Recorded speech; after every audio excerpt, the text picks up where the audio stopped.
Good evening, everyone, and welcome to our council chamber on Wednesday, June the 26th, the last meeting for June and the last meeting before we take a well-deserved break in July and come back in August. We have quorum tonight, and Councillor Fred Drodge had family commitments and extends his regrets for this evening, so we'll call the meeting to order. I'll let you know that this meeting is being audio and video recorded and live streamed on the Town of Innisfil's YouTube channel and shall form part of the record, which will be retained in accordance with the town's retention bylaw. And you can get more information on that bylaw from the clerk's office. So before we begin, I would ask Councillor Richardson, please, to deliver our land acknowledgement. Thank you. The Town of Innisfil acknowledges that the Town of Innisfil is situated on a treaty land that is steeped in rich Indigenous history. The town also acknowledges that this land is the traditional territories of the First Peoples of Turtle Island. It is shared between the Anishinaabe peoples of Beausoleil First Nation, Chippewas of Rama First Nation, and Chippewas of Georgina First Nation, and we thank them for their generations of stewardship. This meeting place is still the home to many Indigenous people, and as settlers, we are grateful to have the opportunity to work on this land. The town acknowledges the forced sacrifices that are the foundation of Canadian society today. We are dedicated to honoring Indigenous history and culture and committed to moving forward in the spirit of reconciliation and respect with all First Nation, Métis, and Inuit. Thank you, Councillor Richardson. Next is item number 2, which is our open forum. Open forum's the opportunity for the public to speak on any agenda item appearing on the agenda this evening. We had no one sign up in-house, but we did have a participant who signed up to join us virtually tonight, and that would be Luigi Lantosca. Mr. Lantosca, you have 2 minutes, and whenever you're ready, please.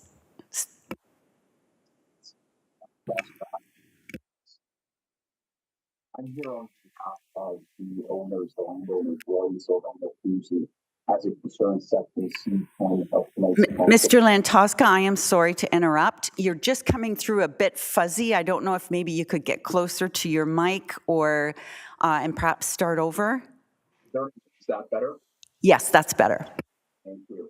I'm appearing here today on behalf of the landowners, Roy and Sylvana Tuesday, as it concerns Section C10 of tonight's council meeting, and an application for approval to expropriate part of their land located at 612 Newsom-Lato Road in Innisfil. On Friday, June 21st, the Tuesdays became aware that a staff report would be recommended to Town Council concerning the expropriation of a piece of their property, as I noted above. The Tuesdays are, as the landowners, disagree in whole or in part with the recommendation that is indicated at Section C10 of tonight's meeting. The Tuesdays reserve all rights available to them under the law. Subject to any questions, this is the Tuesdays. Thank you very much, Mr. Lantosca. It came through most of it, but maybe I could ask if you could send an email to the clerk's office at innisfil.ca with your presentation, then we'll make sure that we heard you totally accurately. Thank you. Thank you. Next, we'll move on to the approval of the agenda, which is item 3. And we have had one item that has been added to the agenda since it was posted on our website 1 week ago, and that is a delegation item regarding staff report C4. So could I ask a mover and a seconder for the approval of the agenda, Councillor Richardson and Councillor Zanella? And there's no other agenda repair required, so we'll call the vote. All those in favor? That is carried. Next is item 4, disclosure of interest. If there's any pecuniary or conflict of interest from any member of council, if you could please make it known. I'm seeing none, but if one becomes apparent to you through our conversations this evening, please let the clerk's office know at that time. And next is presentations and petitions. And item 5.1. So as you may or may not know, June in Ontario is Seniors Month. And it's a tremendous honor to present Mr. Al Gilchrist with an award tonight on behalf of the province, recognizing him as Innisfil's 2024 Ontario Senior of the Year.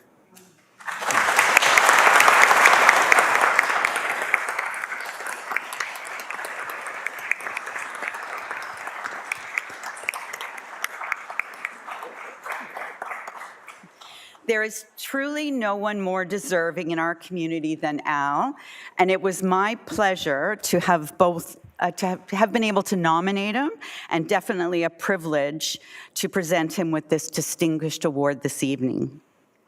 Al and his wife, Sue, have been residents of Innisfil for 47 years. I actually met Sue before I met Al. When I first joined council in 1994 and was appointed to the library board, Sue and I sat on the library board together. We're deeply grateful to them both for their unwavering commitment and contributions to our community. During his distinguished 38-year career, mostly as a police detective and crisis negotiator, Al has been a steadfast pillar of support and service. As a respected Rotarian, and I see you have many Rotarians that came to be with you this evening, Al can frequently be seen dedicated to his time to various Rotary initiatives. Together with his wife, Sue, he has also traveled abroad to offer aid to those suffering in humanitarian crisis. Despite his demanding commitments, Al still finds time to participate in our pitch-in initiatives, Remembrance Day celebrations, and numerous fundraising efforts.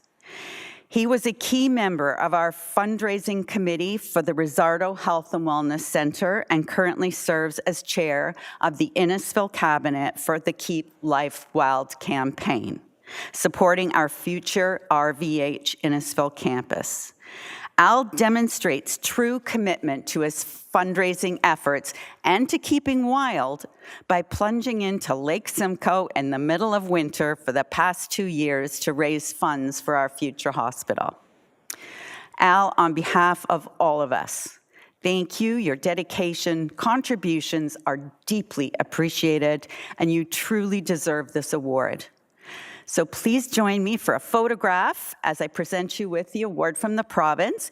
And then following that, I know that you'll probably want to have some family or some Rotary family join you for a picture. And also I'd like to get one with members of council, if that would be okay at that time. Thank you.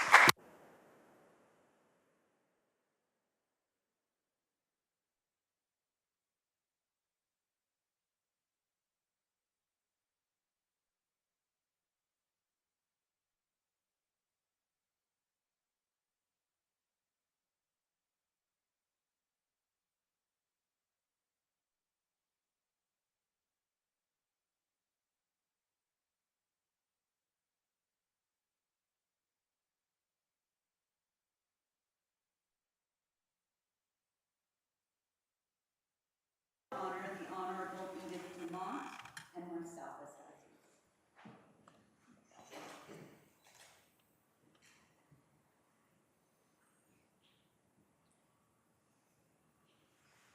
Can I say a few words? You can after I'm finished.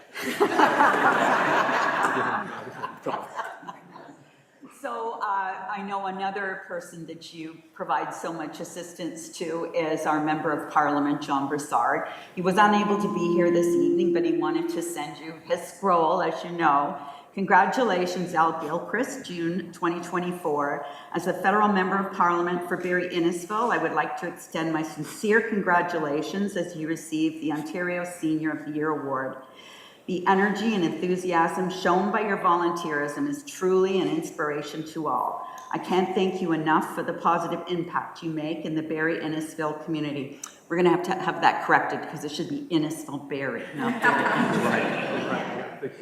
Your commitment, dedication, and compassion to serving this community is appreciated so much. On behalf of a grateful nation and community, thank you, Al. Signed, John Broussard, Member MP for Barrie Innisfil. He actually called me just before I came.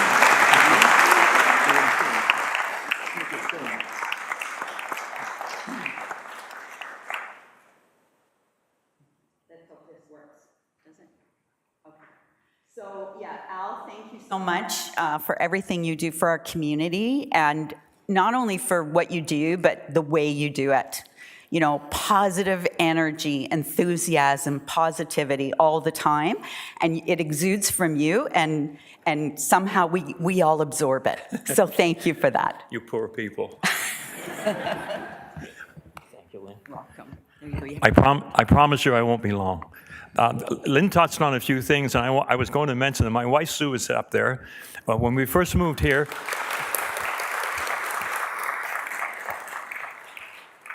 my daughter Pam was a baby in arms. She's standing beside my wife. My son was a little toddler. We moved to Innisfil because we could see that it was a great place to live. Little did we know how great it was going to be. It's a wonderful, wonderful community. We raised a family here, and it was absolutely the best thing in our lives that we did. My wife was the first volunteer in the family, and she did many things, and she got me on that track. It led to humanitarian trips. It led to being on different committees at the town, and really, it's been a terrific time. It really has.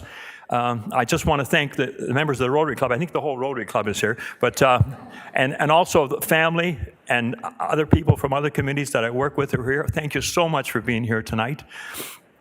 You know, being a volunteer in a community like Innisfil, it's a privilege, it's a pleasure, and it's a chance to give back. We take so much for granted these days, but when you look around where you live and the people you know, and the area that you work in, it really is a privilege to live in this town. And to the council and to the mayor, I've always supported you guys. And Lynn, our leader, thank you so much for what you do, because I really feel very strongly you're a big part of this community, a huge part. So I just want to also, you know, now you've let the cat out. Everybody knows I'm old now. You've also. I'm 79. I'll be 80 my next birthday, and I was going to slowly slow down and retire. But after receiving this, you can't. And, you know, we have a lot to do in this town. There's a lot more to do with the Rotary Club and with the committees. Heck, we got to build a hospital, right? And we're going to build a hospital in this town.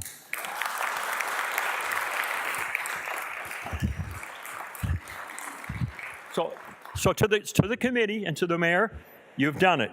You've created a monster. You're going to have me around here for many years to come, and I promise you I'll be bugging you all the time, and we'll be getting things done. But thank you so very much. I really appreciate this. Thank you.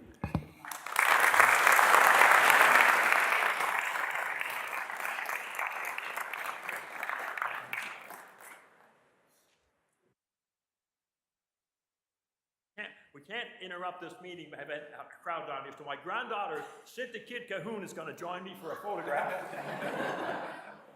A swimmer with the Trojan swim team, a super young lady, and you want to photograph?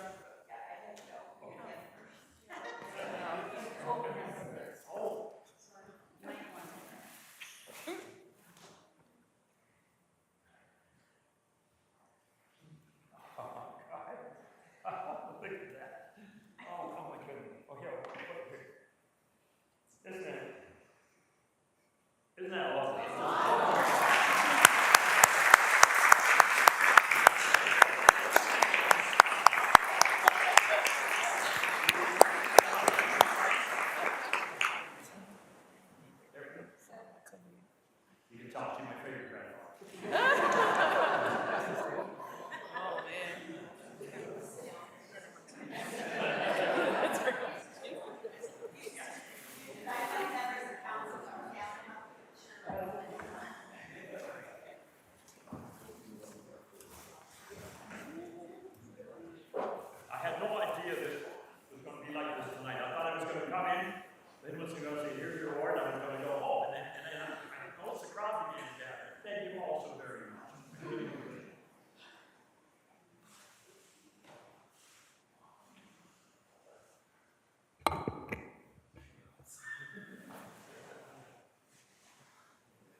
Thank you very much. And item 5.2 is another celebratory occasion, and it is award that was presented to the people and talent from the town of Innisfil by the Canadian Administration of Municipal Administrators, better known as CAMA.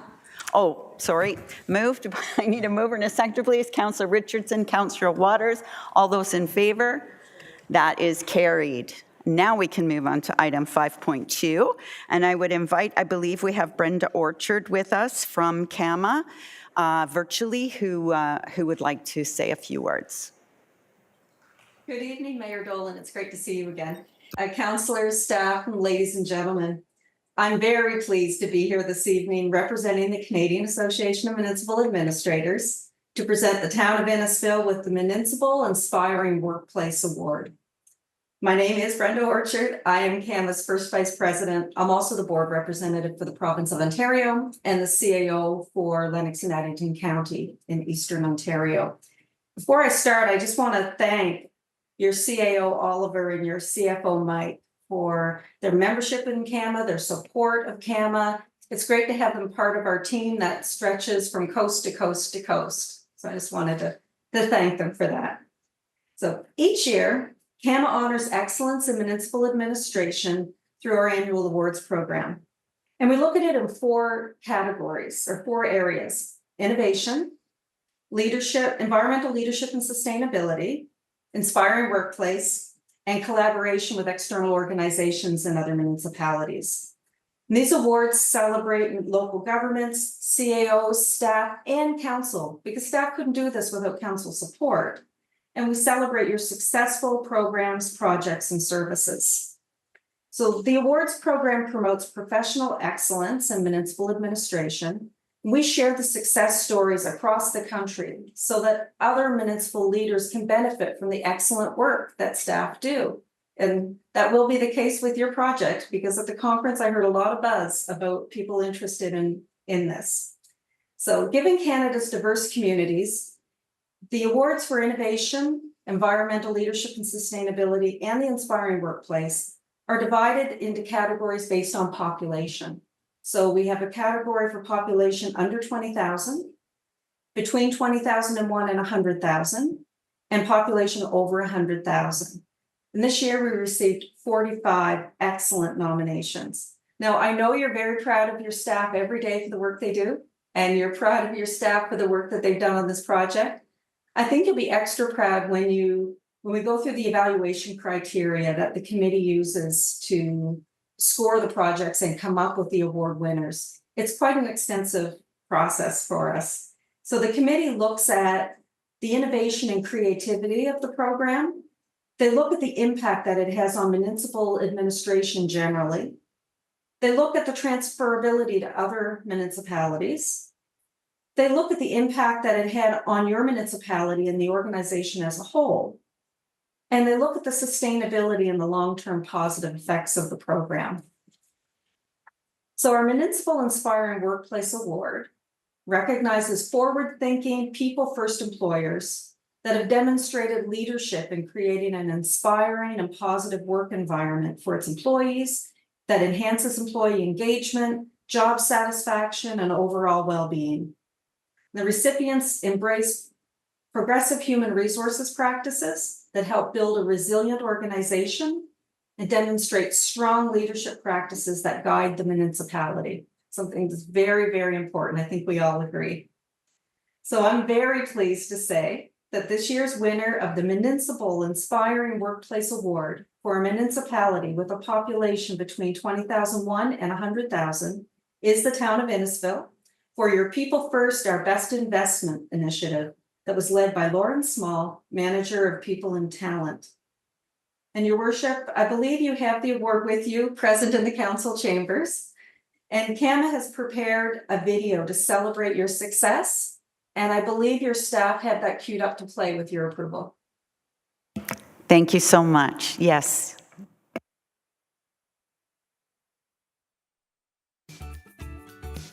Congratulations to the town of Innisfil, Ontario, winner of the 2024 CAMA Municipal Inspiring Workplace Award.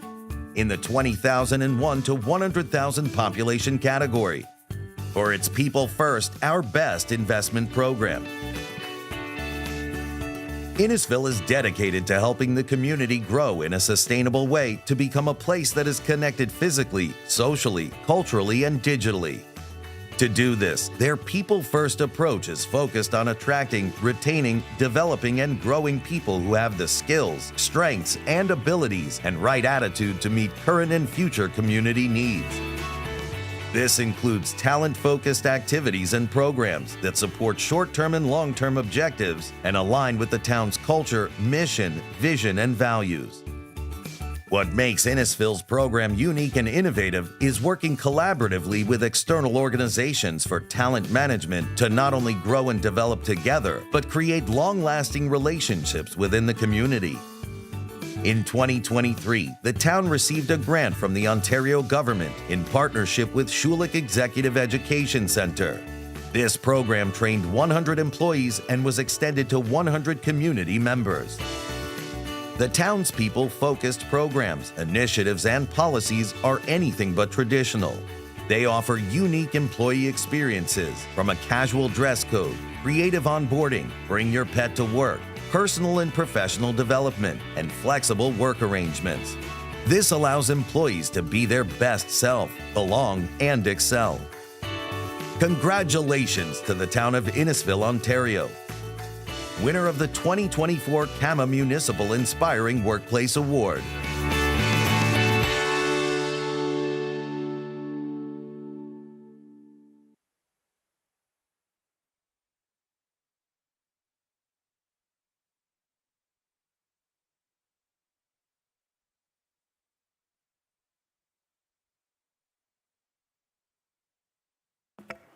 Thank you so much, Brenda. That was very much appreciated. Yeah, it is incredibly an honor to think that this was across Canada, and also to know that you were competing against municipalities over twice your size. Absolutely incredible, and how important it is to the community, because we here, all municipalities right now are struggling with to attract the best talent, and by having a municipality where we treat our staff well makes a huge difference. So with that, unless Ms. Orchard has anything else, we'll present the trophy.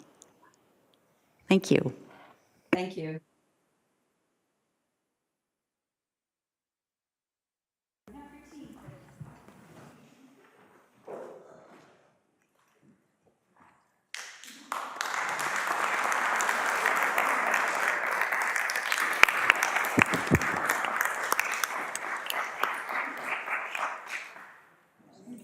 Lauren, I just want to tell you this comes off, so don't break it. Oh, I guess you've already seen this, have you? I have. Yes,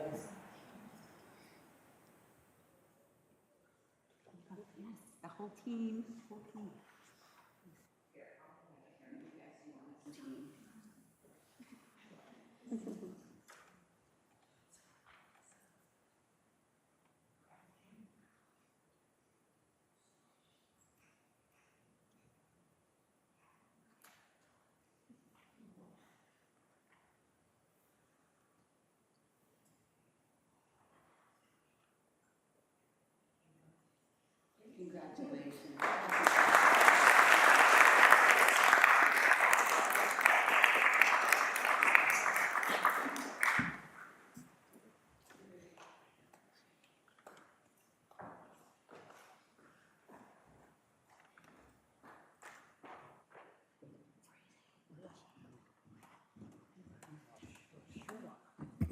Thank you so much for making us so proud.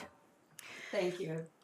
I just want to thank you on behalf of municipalities across the country, because programs like this not only help your community, they serve as a best practice and good examples for others to emulate. So you're helping other communities all across the country. So thank you very much. Thank you, Brendan. Thank you for the time that you donate to CAMA.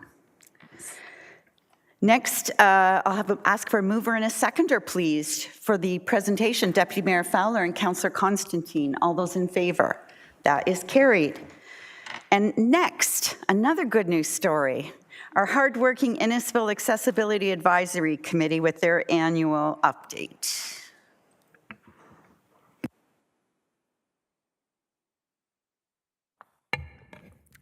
Thank you. Good evening, Mayor Dolan, Deputy Mayor Fowler, members of council, staff, and the public. I'm Hilary Mallett, Vice Chair of your Innisfil Accessibility Advisory Committee, herein known as the IAAC. Your 2022-2026 committee consists of our councillor Robert Saunders, who is our chair, Rod Boynton, Karen Brown, Diane Donaldson, Carol Ann Browning, John Gray, Kim Boss, who is attending virtually, and Diane Sykes. We're pleased to provide this update to you and recognize that May 26th to June the 1st of this year was National Accessibility Week here in the town of Innisfil. During this week, everyone had an opportunity to celebrate and raise awareness of the critical need for accessibility and inclusion here in our community and in our workplace. We appreciate the opportunity to advocate for Innisfil to ensure that we provide a barrier-free community. This year, Communications and Municipal Law Enforcement promoted rules around accessible parking spaces and the town's new online form, which allows private businesses to permit town staff to enforce accessibility parking infractions on these private properties.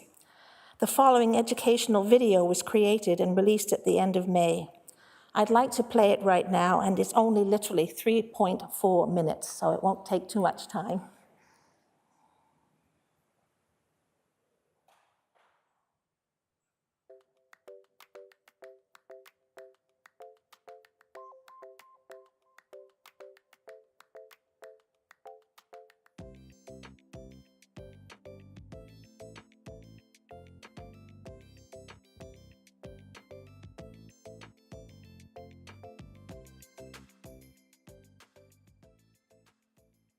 Hi, I'm Hilary Mallett, Vice Chair of the Innisfil Accessibility Advisory Committee, here with a brief message about accessible parking. Across Canada, there has been a surge in news stories involving accessible parking spaces and those who will abuse them. But while there are cases of misuse, there's also a lack of awareness about why these spots exist and why they are so very important. Designated accessible parking spaces are specifically designed to accommodate those with mobility challenges. Most able-bodied people can squeeze. If the bus is crowded, they can squeeze by to make room. If they're parked close to another car, they can squeeze to get out of their own vehicle.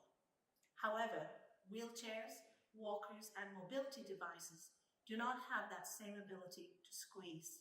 In fact, most manual wheelchairs may need 3 feet of clearance at the very least. Vehicles with wheelchair ramps need even more space than that. That's why accessible spots have striped access aisles between them. These provide space for people with disabilities to get in and out of their vehicles safely.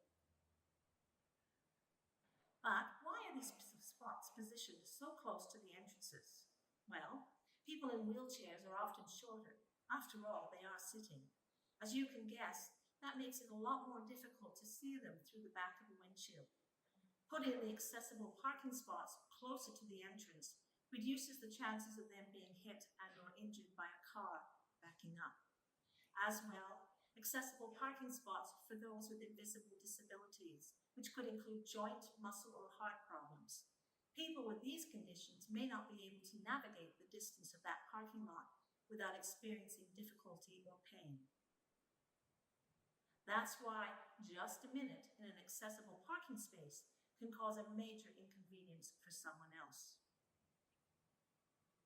Permits are issued for those who truly need them. Misusing them can lead to hefty fines. Accessible parking isn't a convenience. It's a necessity for people with disabilities to access essential services and participate in society. So please, let's work together to ensure that accessible parking spots are used appropriately. When we all understand and respect the importance of these spaces, we create a far more inclusive environment for everyone. Thank you, and you'll see that the actress in the corner over here, Carol Ann, who actually had to go through some real challenges to get to her vehicle that particular day. I'd also, at this point, like to extend appreciation from this committee to the Assistant Clerk, Kim Creamer, for her support. Kim, as you're probably aware, keeps us on the straight and narrow during our meetings, and she assists us with presentations such as this to counselling and any scheduling that arises. She works with all of our Innisfil elementary schools so that the committee can host their Breaking Down Barriers program, a program that we've spoken about that we are so proud of and passionate about. We value and appreciate all of the hard work, and we want you all to know that she is an integral member of our IAAC. We also want to extend appreciation to Christine Gillespie. She is our Communications and Community Engagement Coordinator who provides regular support and updates. Christine and the committee collaborated to prepare communication pieces which have been shared on the town's social media channels in recognition of the National Accessibility Week and other related materials in order to help with removal of barriers in our community. Your committee also would like to thank Meredith Goodwin, Capital Project Manager, who regularly attends our meetings and provides updates on capital projects, seeks input from the committee, and collaborates very closely with us in developing the new Margaretta Champion Park. The IAAC continues to engage outside agencies to provide both annual and biannual updates on the services that we have provided. This helps the committee stay current, assist with public inquiries, and direct them to the relative services that they require. Your committee also receives regular updates from various service areas, including planning, engineering, people and talent, fire, library, and customer service to ensure that Innisfil meets the required accessibility regulations. At this time, I'll just hand it over now to another colleague, member of the committee, Karen Brown. Hello. Your committee appeared before Council on February 14th, 2024, to request financial support to purchase 5 additional youth wheelchairs for the Breaking Down Barriers Awareness Program. Through the support of Council and Superior Home Healthcare, these additional wheelchairs have been purchased and have become a very valuable asset to the program. We're happy to report that all 10 local elementary schools have booked their spots to participate in the Breaking Down Barriers Awareness Program, which is held in April, May, June, and October. Having our own wheelchairs has generated very positive comments. We would also be remiss not to recognize our faithful volunteers, Rick Winson, Sharon McElveen, Ron Dietrich, who volunteer their time to help make our program a great success. With the approval of the town's facilities master plan and space analysis, the IAAC will be consulting with staff to ensure that all town-owned and operated facilities continue to be barrier-free, exceeding building standards, and create fully accessible buildings for everyone. The town has secured the playground and splash pad supplier for Margaretta Park and continues to work on the procurement of the park as a whole. Once this project is awarded and the contractor's schedule has been received and approved, Ms. Goodwin will coordinate with the Communications Committee and invite IAAC members, council, and the media to the groundbreaking ceremony. On behalf of your Innisfil Accessibility Advisory Committee, we thank council and staff for their continued support. The province of Ontario's vision and policy changes and the challenging work of accessibility committees continues to improve our world. We believe the town of Innisfil is a beautiful place everyone can be proud to call home. Thank you. Thank you very much, Hillary and Karen, and to all of the presenters and members of the Innisfil Accessibility Advisory Committee, and to Kim, who's watching online. Questions or comments, please, to the committee. Councillor Saunders. Thank you, Madam Mayor. I'm just really proud of everybody that helps out on this committee, and it's easier for me to chair it week in and week out and month to month. But the best part is for this committee is going to the schools and seeing the children and seeing them go through the paces with us. It's really cool to watch. Thank you. Well said. Anyone else have any questions or comments? Seeing none, thank you very much for coming tonight. Very much appreciated. And a mover and a seconder, please, for the recommendation. That would be moved by Councillor Saunders, seconded by Deputy Mayor Fowler. All those in favor? That's carried with thanks. Thank you so much. Next, we'll go to item 6, which is delegation by members of the public. We had one delegation this evening regarding item C4. If we could ask members of the delegation to come forward to the mic.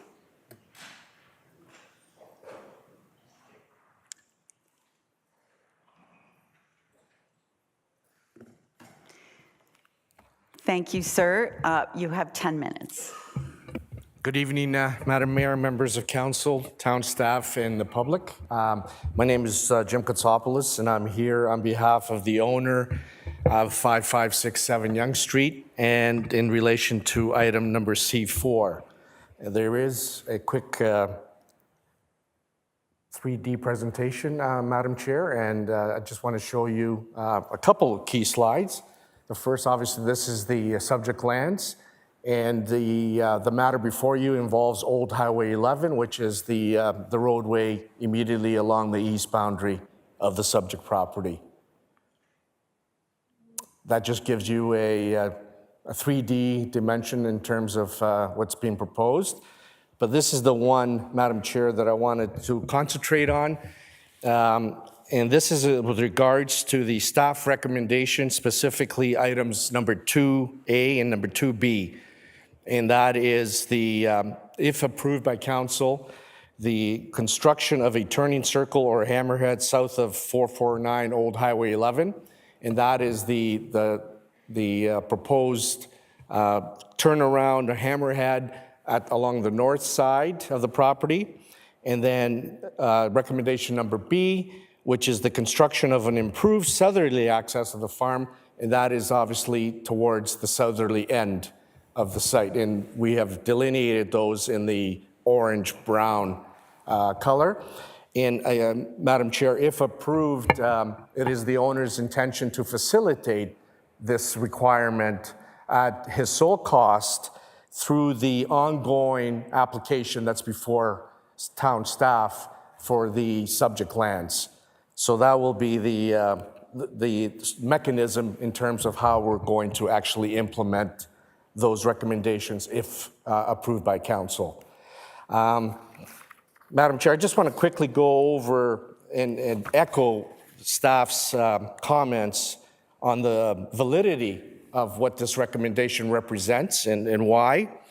And just want to quickly go through those points. The first one is access for 449 Old Highway 11. This turning circle at the north end of the site will ensure full access for the abutting property to the east. In terms of the snowmobile access, the combination of the north and the south access points will improve the south access, will ensure the continued access for the snowmobiles as currently enjoyed by the abutting lands. Severance of 5489 Yonge Street in terms of any prejudice. Madam Chair, as the staff has pointed out, proposed severance of the abutting lands would be a difficult issue to address. Number 4, loss of property value for 547 Yonge Street, which is obviously the lands abutting to the east. Even if we were to redevelop the lands, those lands will still have access from Highway 89 and the gas station at the intersection of Highway 89, which is obviously further to the south. Historical value, although this old Highway 11 right away may be historical, it is impractical to continue maintaining this right away as it only provides access to the one property abutting to the east. Drainage issues and concerns. The proposal before staff, Madam Chair, will be diligently reviewed on all aspects, particularly from an overall site servicing, grading, and stormwater management perspectives, to ensure that there will not be any negative impacts for the abutting lands to the east. The emergency services impacts, Madam Chair, staff has identified the town's fire and rescue department has no concerns with respect to this, as long as the upgraded right-of-way is constructed as per the Ontario Building Code standards, which obviously, Madam Chair, it is our intention to do so, again, at the sole cost of the owner. The sale of all adjoining owners, the proposed sale of this right-of-way is proceeding, Madam Chair, in accordance with the town's road allowance sales policy, and we're not in any way impacting upon that regarding this request. And the turning circle, Madam Chair, along the north design will be diligently reviewed by town staff, again, as we progress with our application before staff, in conjunction with the ongoing site plan application review process. And Madam Chair, those are my comments at this time, and I'll be glad to answer any questions. And I believe the owner also would like to say a few things as well. So I'm not too sure if you would wish to hear that before any questions. But Yes, I think that would be appropriate to have the second speaker up now.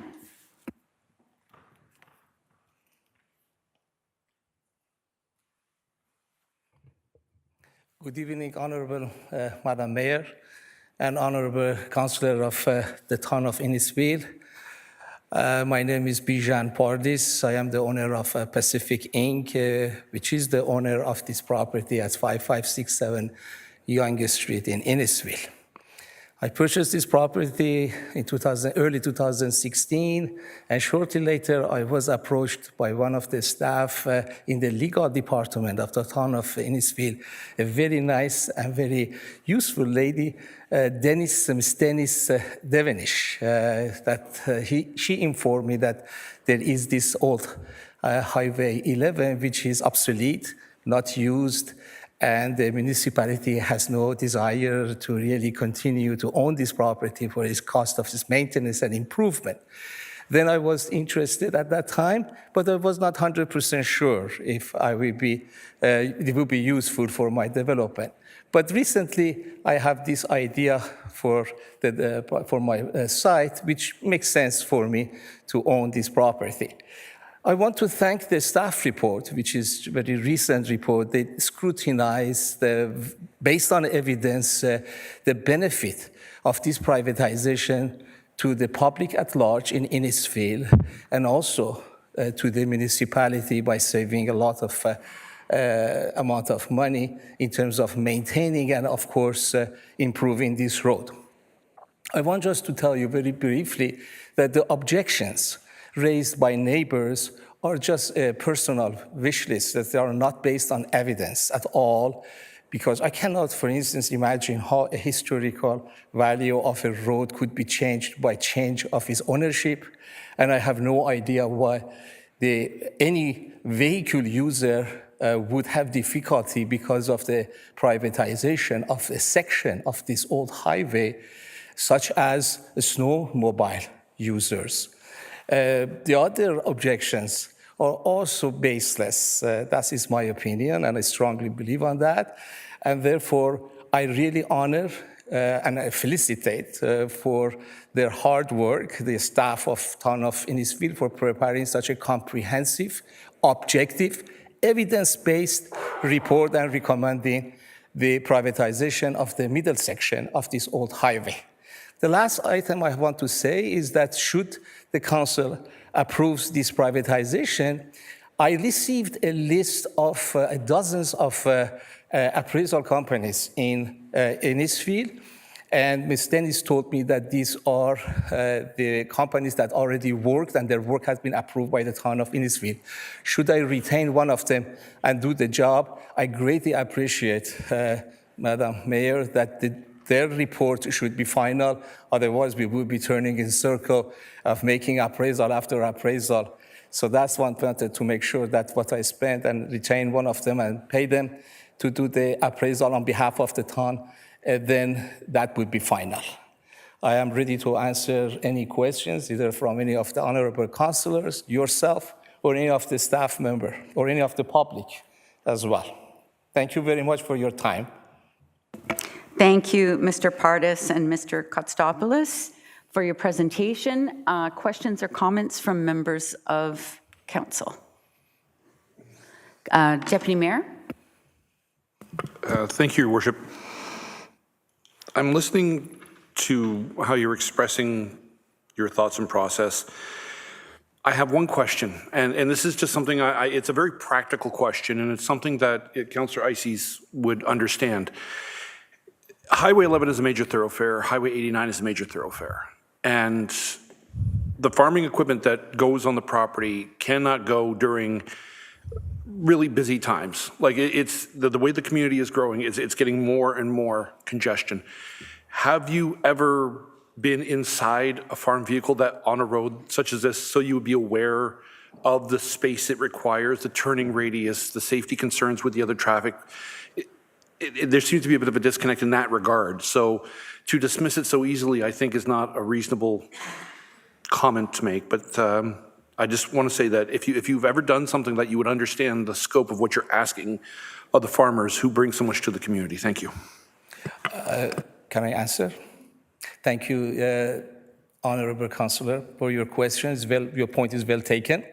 Actually, I am familiar with the farm vehicles. I have already 2 farms in Ontario, one in Skoogok, 3911 Davis Road, and one actually not too far from here in Bradford on 11th line.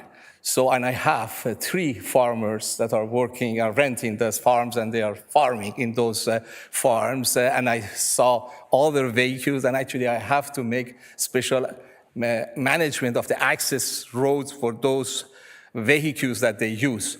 The one that my architect designed for the access on the southern part of the old Highway 11 is wide enough that can accommodate any type of farming vehicle. I can guarantee you, Honorable Councillor, that there shouldn't be any problem. In addition, the farmer has 2 other large accesses, one just a little bit south of this one, behind his gas station, and there is one also access from 89. So he will not be restricted in any way or shape for farming activity.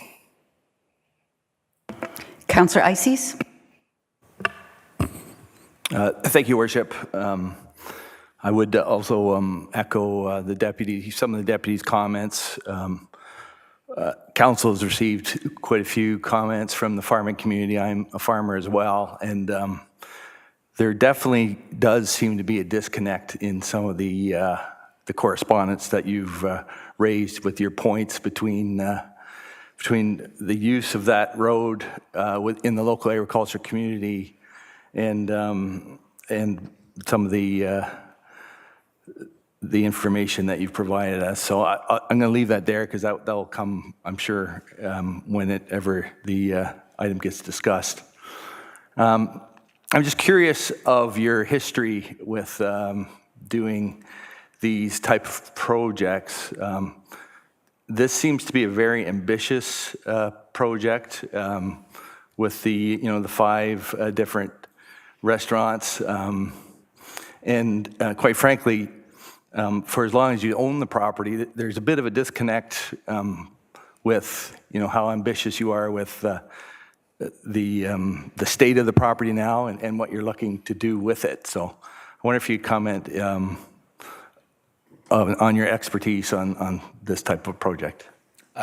Sure, your point is well taken. However, I was intending to talk exclusively about the old Highway 11 as acquisition tonight, but because you are raising this question, and I really deeply respect all of the councillors, honorable councillors, including yourself, so I provide a brief, non-technical response to your question. The one restaurant that existed there for many years, as you know, Barclay Square, had 177 seats, and it was not financially viable because there was not enough users. So what attracted me to this project is that this is bordering a major highway. There are a lot of commuters. We have from county region a traffic report stating over 13,000 vehicles pass by in front of this property every day.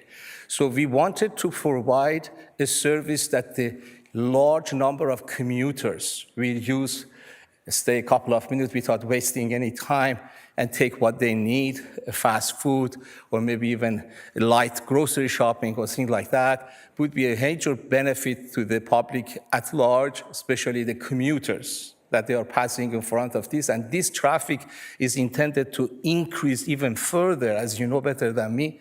In the future, as you know, this highway will be widened by 2032, and it will be 2 lanes on each side. And therefore, the services we provide here would be very useful for those commuters. Follow-up, Councillor Ices? Yeah, so I'm not sure you answered my question. I understand that what you're trying to do. I'm just wondering, have you done a project like this before? And I guess the reason I'm asking, there has been some real estate items on the internet that have shown, you trying to resell this property based on this premise that we could put these restaurants here. Have you ever built restaurants like this as a company? No, I'm not a restaurant. I'm a retired family physician. I practiced medicine for 27 years in Ontario, but I have multiple properties and I would like to develop them to benefit the public. Yes, I made a lot of project construction, but it will be a small, not restaurants. No, I never built restaurants. And all of these facilities are going to be leased by reputable vendors. And I approached them, I made a brochure to basically attract their attention and interest. So none of these facilities will be run by myself. And I have enough staff expert to build it and then to lease it to reputable vendors like Tim Hortons, McDonald's, and just you name it. So I will not be involved in the operation of this facility. I guess, excuse me, another question I would have is about the servicing for this type of endeavor. There are no services in the area, so we'd be relying on, septic, and none of that's really been approved through council. Would you be able to support these properties without proper services?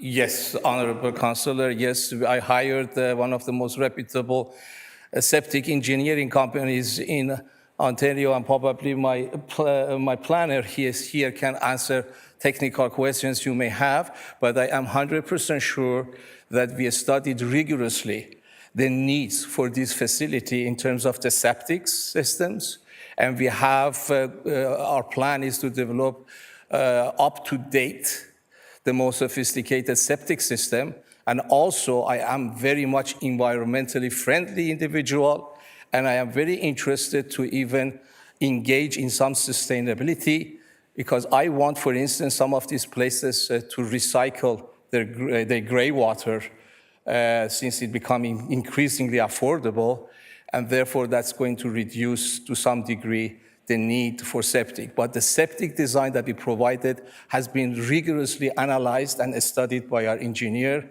and the engineer of the town reviewed that, and they provided the comment. But the comments are still pending the resolution and the decision of councillors about the status of this old Highway 11 before they can release us their final engineering comments. Thank you. Thank you. Other questions or comments? Seeing none, I would ask then for a mover and a seconder to accept the delegation as presented. Councillor Waters and Councillor Zanella, all those in favor? That is carried. Thank you very much. Thank you, Honorable Madam Mayor. Thank you. Good evening. Item 7 is any reports from associations or committees that you have been approved to sit on by this council. Any updates? Councillor Richardson.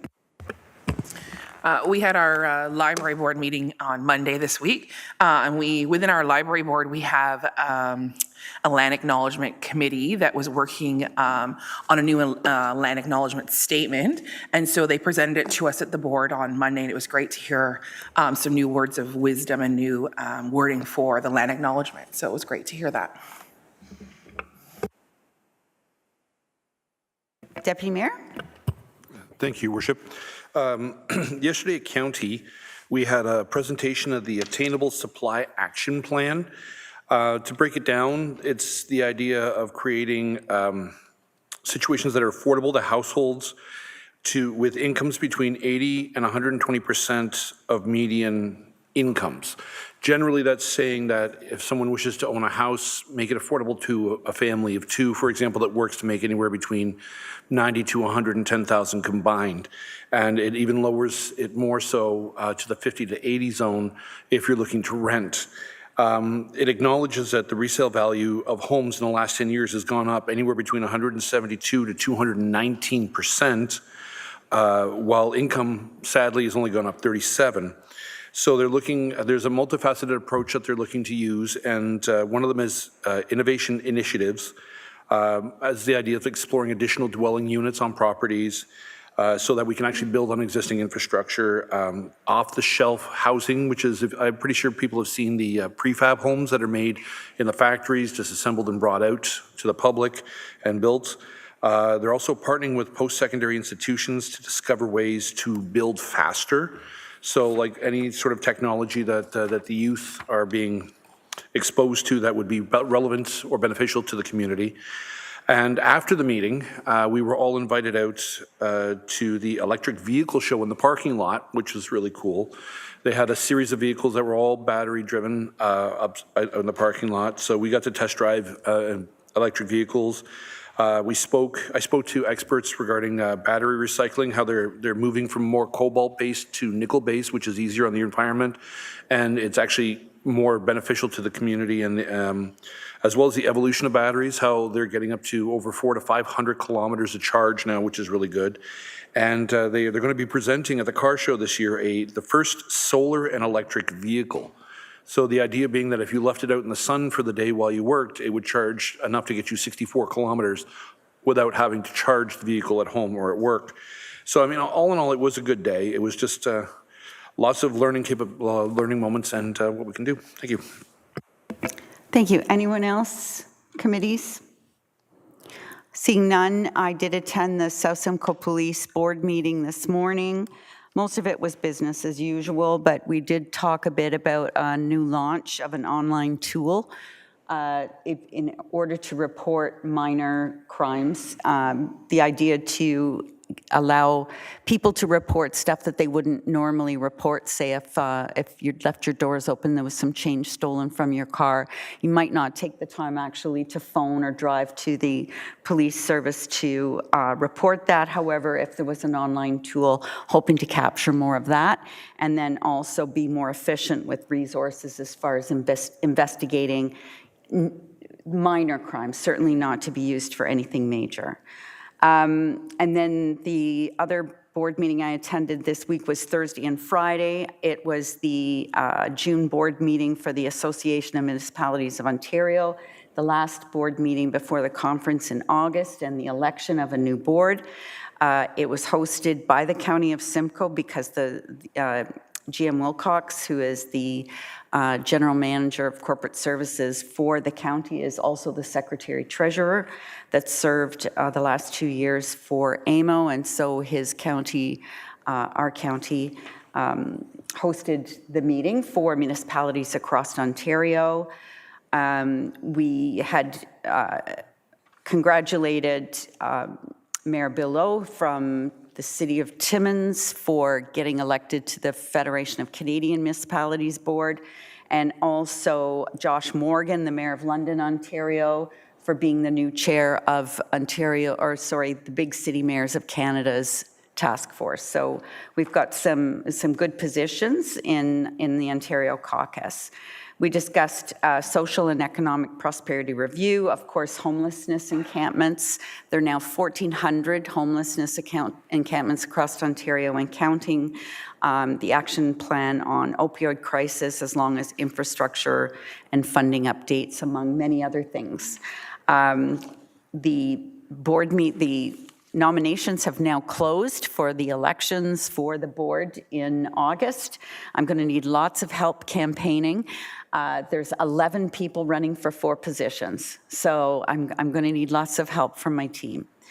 And that's everything from me. Anyone else think of anything? All right, so that's the end of item 7. Now we'll go to 7.1, and 7.1 is we're recommending additions to both the Innisfil Heritage Advisory Committee and the Accessibility Committee after staff went through and had people nominated and interviewed, and these were the results. So a mover and a seconder, please, for those recommendations. I'll have Deputy Mayor Fowler and Councillor Constantine for the first one, and Councillor Ices and Councillor Saunders for the AAC committee. All in favor? That's carried. Thank you. Next, we go into our consent list, and this is the long list. Because we're hoping not to meet in July, we've got a lot of items here. We'll go through each of them. If members of council want to pull it to committee of the whole for further debate, we'll do that. If you just have a question or a comment to make, please feel free to make it at that time. If something isn't pulled, that means the staff recommendation will be approved at the end of the meeting. So item A1, the special council meeting minutes dated June the 5th. A2, the council meeting minutes dated June the 5th. B1, the meeting of the Electoral Engagement Advisory Committee report. B2, the Innisfil Heritage Advisory Committee report. And B3, the Traffic Safety Advisory Committee report. Councillor Richardson? Yeah, I just had a quick question reading through that. I found it really interesting that you guys had posted that on average there's 39 monthly red light camera runnings. I just was curious if it was up or down from when it was first installed, was my first quick question. Director Bowman.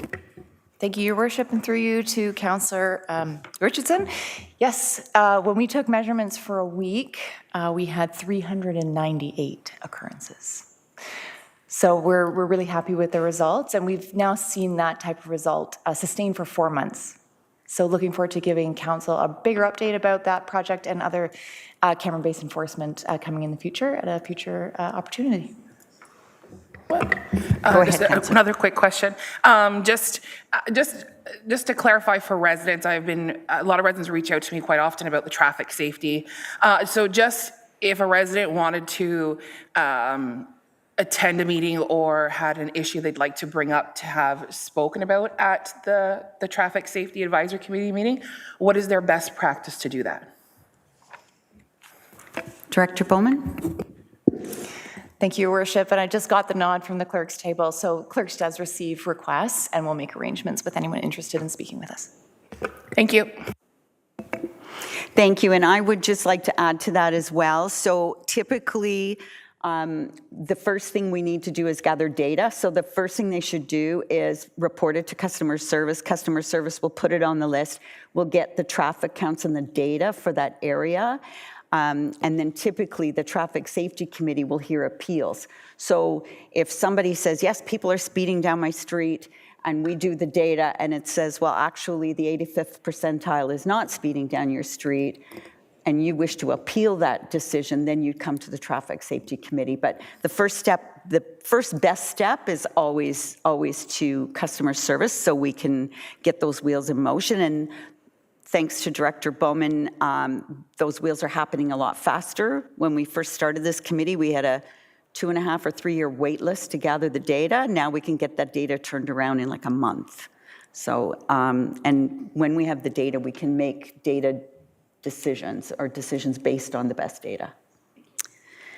That's B3. So B4 was the ward boundary review ad hoc committee meeting.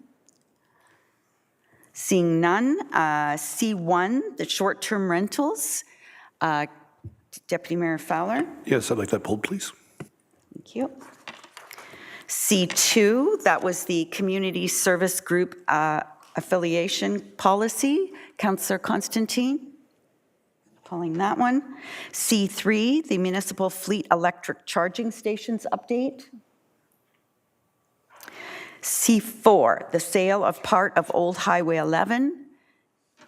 Deputy Mayor? I'd like to pull that, please. Thank you.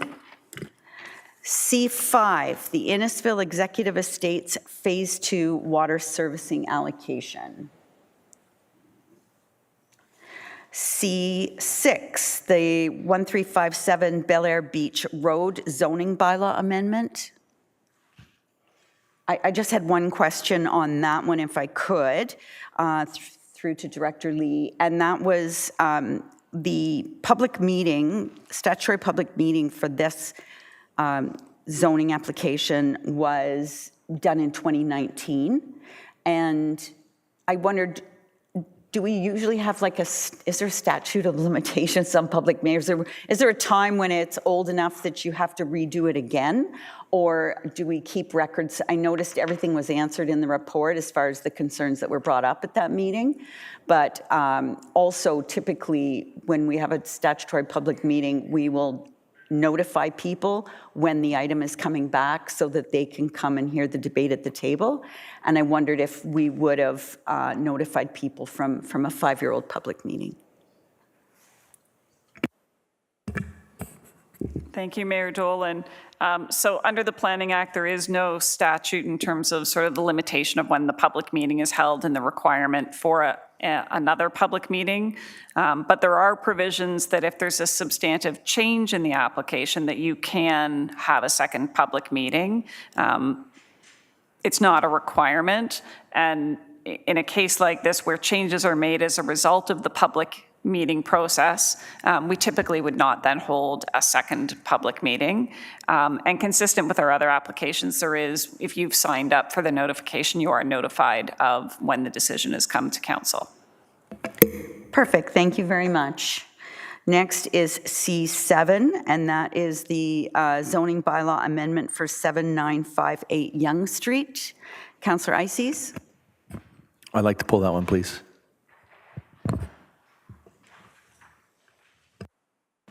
C8, the land donation of 858 Ewart Street and 2223 Spring Street. Councillor Waters? I'd just like to make a comment that I'd like to thank those people for their land donations. Spring Street falls in my ward, and it's an area that I've kept an eye on because at some point in time I'd like to see a nature's path from the 20th all the way through to the 25th, and I think this starts filling in the gaps where we have land missing. So I just want to say congratulations, and I'd like to see this become part of the bigger picture later on. So I just wanted to point that out. Thank you. Thank you, Councillor. Next is C9, and that is 740 Bayview Avenue bylaw amendment, Class 1 variation of the CPPS. Seeing none. C10, staff report application for approval to expropriate part of 612 Musinlanka Road. Seeing none. C11, consideration of an application for demolition at 684 6th Line, Camp Arrowhead. Deputy Mayor Fowler? Yes, I'd just like to make a clarification on the report, just for the people that are watching. There are two properties, there are two buildings listed on the property, and we had a very large debate regarding this matter. So the building itself that has the heritage value is not being demolished. It is the secondary property, which does not meet any of the standards of the provincial level. They're looking to tear the building down and rebuild it due to safety issues and concerns as well. So the building that has the heritage value on the property is not being touched. It is being protected while they update the other one. Thank you. Next is item C12, the 2023 results and update for Innisfil Transit. Deputy Mayor? Thank you, Your Worship. I just have a question regarding report. On page 2 of the report, there is a chart that states that the trips have increased since the initiation of the program by 500% per year, up to, but the subsidy itself has gone up by 930%. So if we can get some feedback and some explanation in regards to that, it would be appreciated. I just want to see a better breakdown so we can present it to the public accordingly. Mr. Correa? Thank you, and through Mayor Dolan to Deputy Mayor Fowler. Taking you to page 2 and that chart, there's a number of years and a number of data points that I think are appropriate and applicable. And in between, we also had the COVID pandemic. And so generally, like for example, if we look at 2021, just as a starting point, you would see 63,231 trips with a subsidy of 732,000. If you were to double that, that would take you to about 126. But if I take you to 2023 results, it's a little bit more than that, 132,530 trips. And the subsidy of 1.4 million is proportionately very similar and within our kind of tolerance, what we would expect on a subsidy. So when you go from 2017 to 2023, you do see that increase in subsidy costs.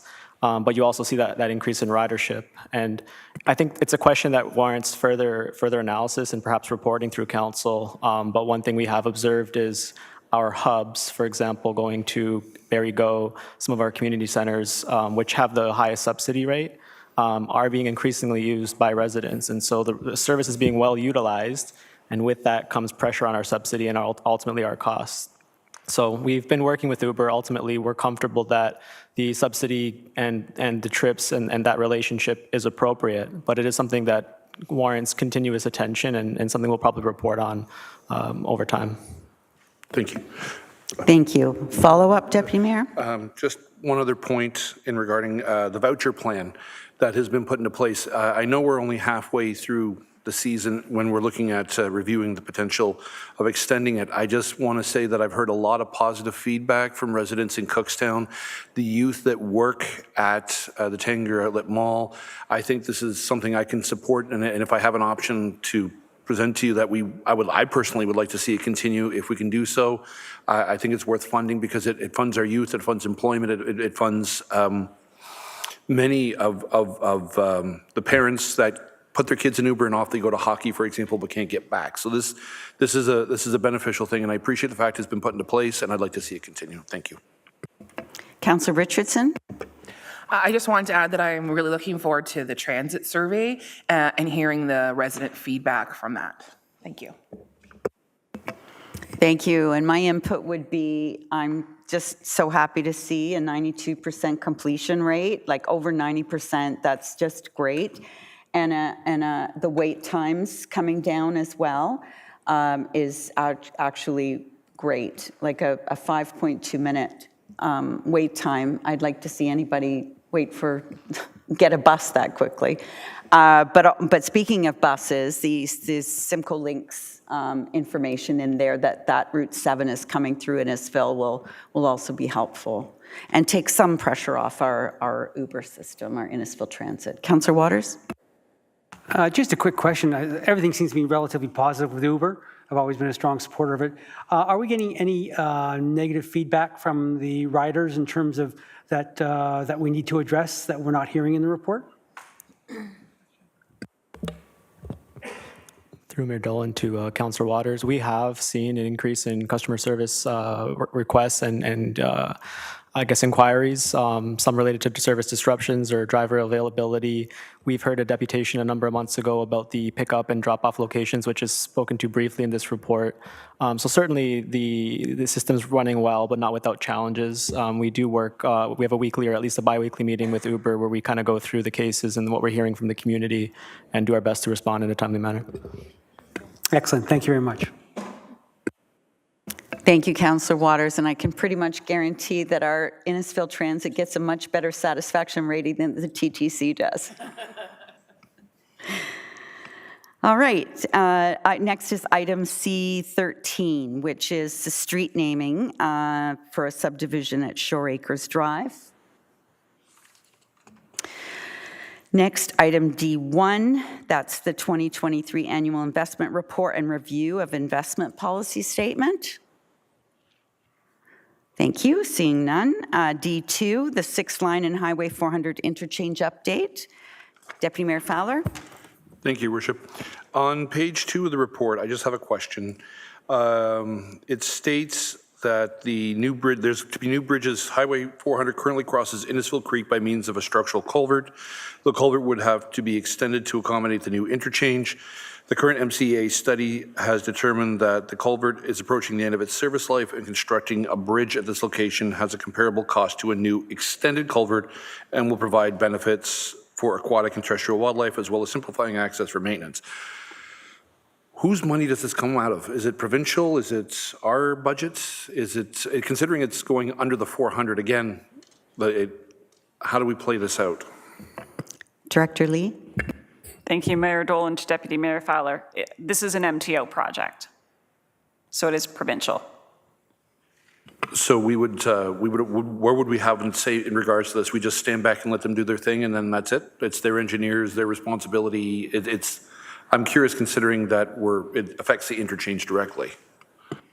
Through you, Mayor Dolan, to Deputy Mayor Fowler. So the town is a co-proponent because this was an EA process that the town undertook, and now the province has agreed to move forward with this interchange.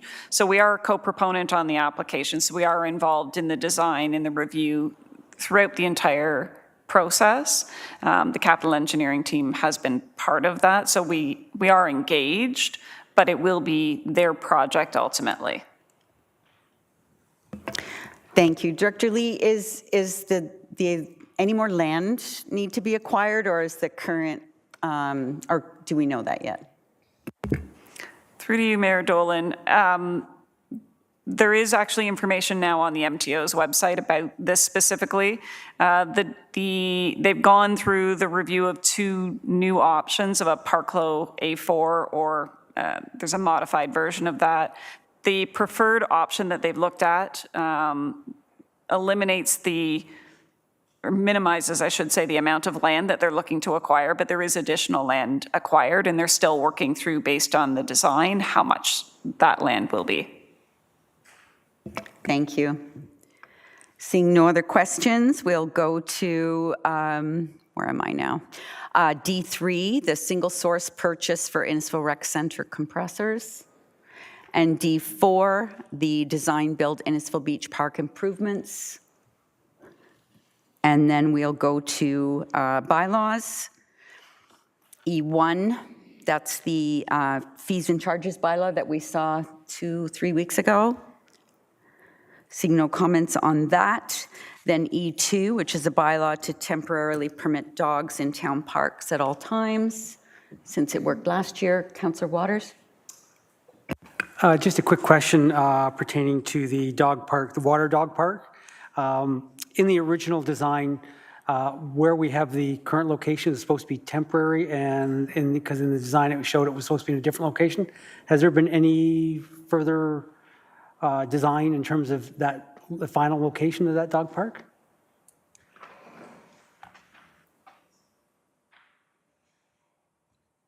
So I'm just going to say, so this report is just about whether or not we allow dogs in the park, right. Not specifically about the design of the park, but we might be able to. Mayor Dolan, I can certainly get an answer to council on that. We'll provide an update, Councillor Waters. Thank you.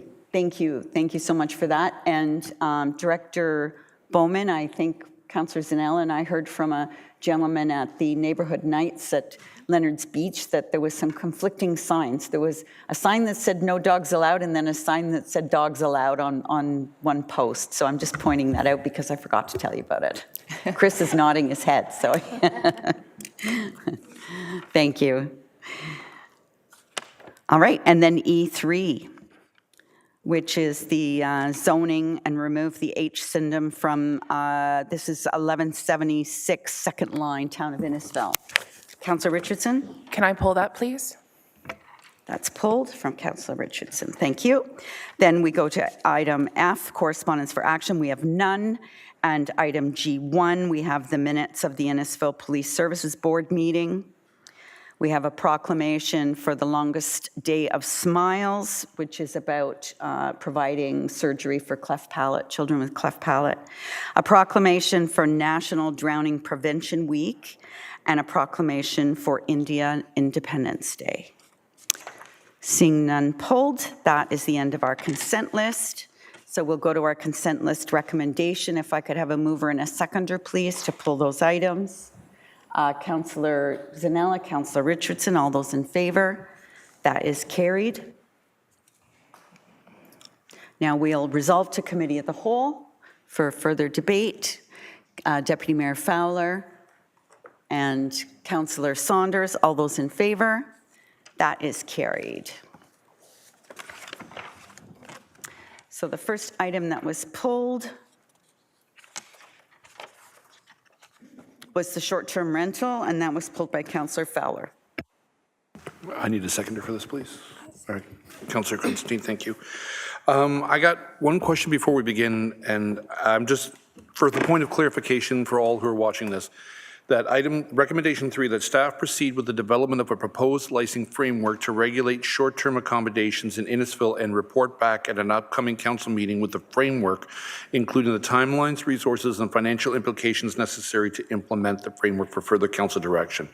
In other words, we're directing staff to come back with a plan. We're not putting it in motion tonight. Is that correct? Director Lee. Through you, Mayor Dolan, to Deputy Mayor Fowler. That's correct. So you would essentially be asking staff to put that program together, identify the resourcing, financial implications, and then you could choose to adopt that, modify it, or not adopt it. Thank you. I have a series of questions, if possible. First step, I'd like to say thank you for clearing up the contradictions with the beds and breakfast. That actually was something that I get a lot of phone calls regarding. Now, I know we've been through this cycle a few times, and I apologize if the question gets asked repeatedly, but I'd just like to keep it on the table as for discussion. Is there any potential for legislation that owners are present at the beds and breakfast during the rentals? Is that something we can litigate, or is that something that may not be appropriate? Director Lee, did you understand that question? I'm going to clarify, if I can, Mayor Dolan. Deputy Mayor Fowler, are you looking at the current bed and breakfast provisions in the zoning bylaw and whether, from an enforcement perspective, having the owner live there is an enforcement provision? While the bed and breakfast is being rented out, that the owner be present on the property during that time. The current situation has a loophole where someone can say, oh, I went to my sister's for the weekend and rented out the 2 rooms, sort of idea. We're looking at the idea of, is there a way we can have some accountability placed on the owner for the purposes? If not, I understand. I just want to know that scenario. Director Lee. Thank you, Mayor Dolan. Through to Deputy Mayor Fowler. So there is a definition of a bed and breakfast, notwithstanding the contrary language. From a staff enforcement perspective and from the legal team, we continue to move forward with enforcement measures. When we get a complaint, we look at those definitions and whether the individual property complies or doesn't. Deputy Mayor, I probably don't want to go into a lot more detail than that, just from an enforcement perspective. Thank you. All right. Speaking of enforcement on a different topic, we have the administrative monetary policy in place. Is there a way that when staff comes back to council with this, that we can tie it in to the rentals? I've stated this numerous times, that the idea being that every time it goes to court, it takes time to go through the provincial court, and then the cost and the effort is not really worth the reward because the province takes most of the finances. The length of time is not appropriate. So if we have something similar in town where, you get a fine, bylaw shows up and you get a fine, and then you talk to someone at town hall and then it goes in the town coffers, is that something that I can think that we'd have more control over in that scenario? Director Lee. Thank you, Mayor Dolan. Through to Deputy Mayor Fowler. So 2 points to that. We will certainly look at the AMPS program. Currently, it is for our parking program, but bylaw staff had always indicated we would look to expand the program. once we had it up and running and, sort of worked out the process. But what I would say is a licensing program, and that will come forward in the staff report, is a regulatory framework. So it establishes set fines, it establishes demerit points. So as opposed to current enforcement through a zoning infraction that has to be a charge that goes through the courts, there are established set fines for contraventions under the licensing bylaw, including revoking someone's license if they get to a certain demerit point. So those don't require a court process.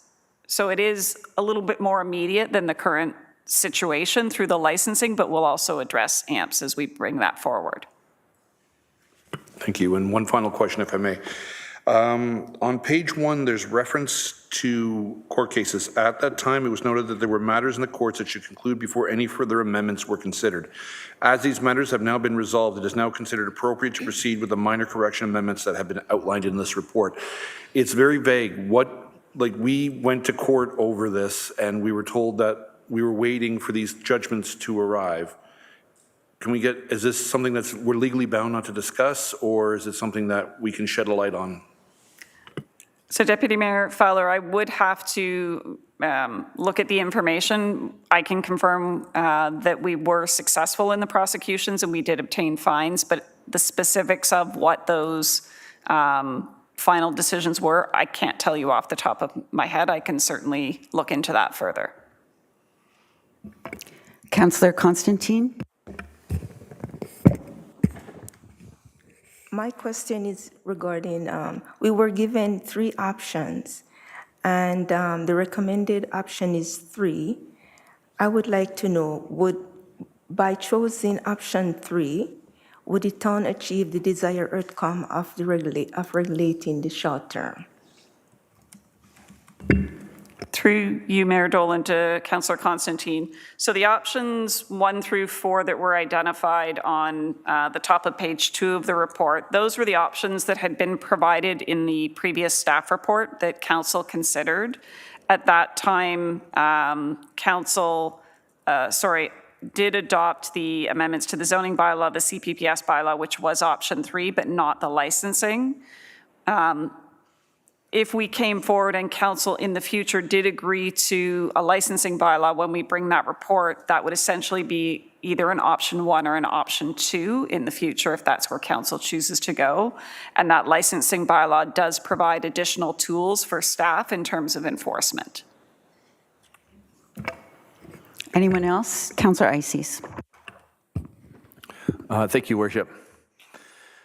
I remember quite clearly we had a lengthy discussion last council on this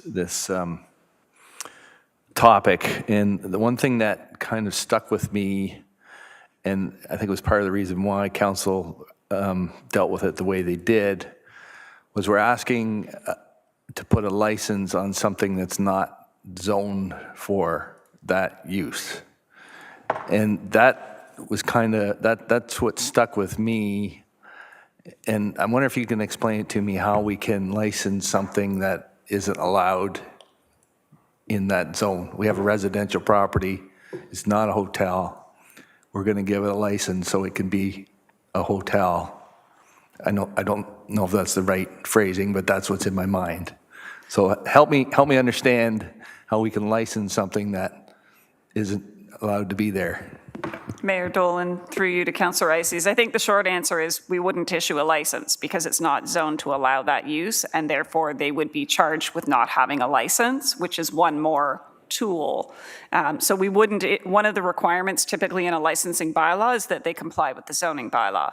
If an application is received, we would refuse the application. If they didn't make one but didn't make the application but were operating, they would still be charged with contravening the licensing bylaw because they're not zoned for that use. So in essence, by them getting the license, then we approve them being able to use that property for that use. We would only, through you, Mayor Dolan, sorry, to Councillor Ices, we would only issue a license to those that are zoned to allow that type of use. So if they don't have zoning, as in a ghost hotel, They wouldn't be given a license under the licensing bylaw. So they would be charged under the licensing bylaw. They could be charged under the zoning bylaw as well, but we would then have an additional tool for enforcement. We wouldn't issue a license. Thank you. We're fortunate enough that Director Lee came from ground zero of short-term accommodation land, Oro-Medonte. So if you followed any of that in the news, the actual Oro-Medonte, what they tried to do was just say no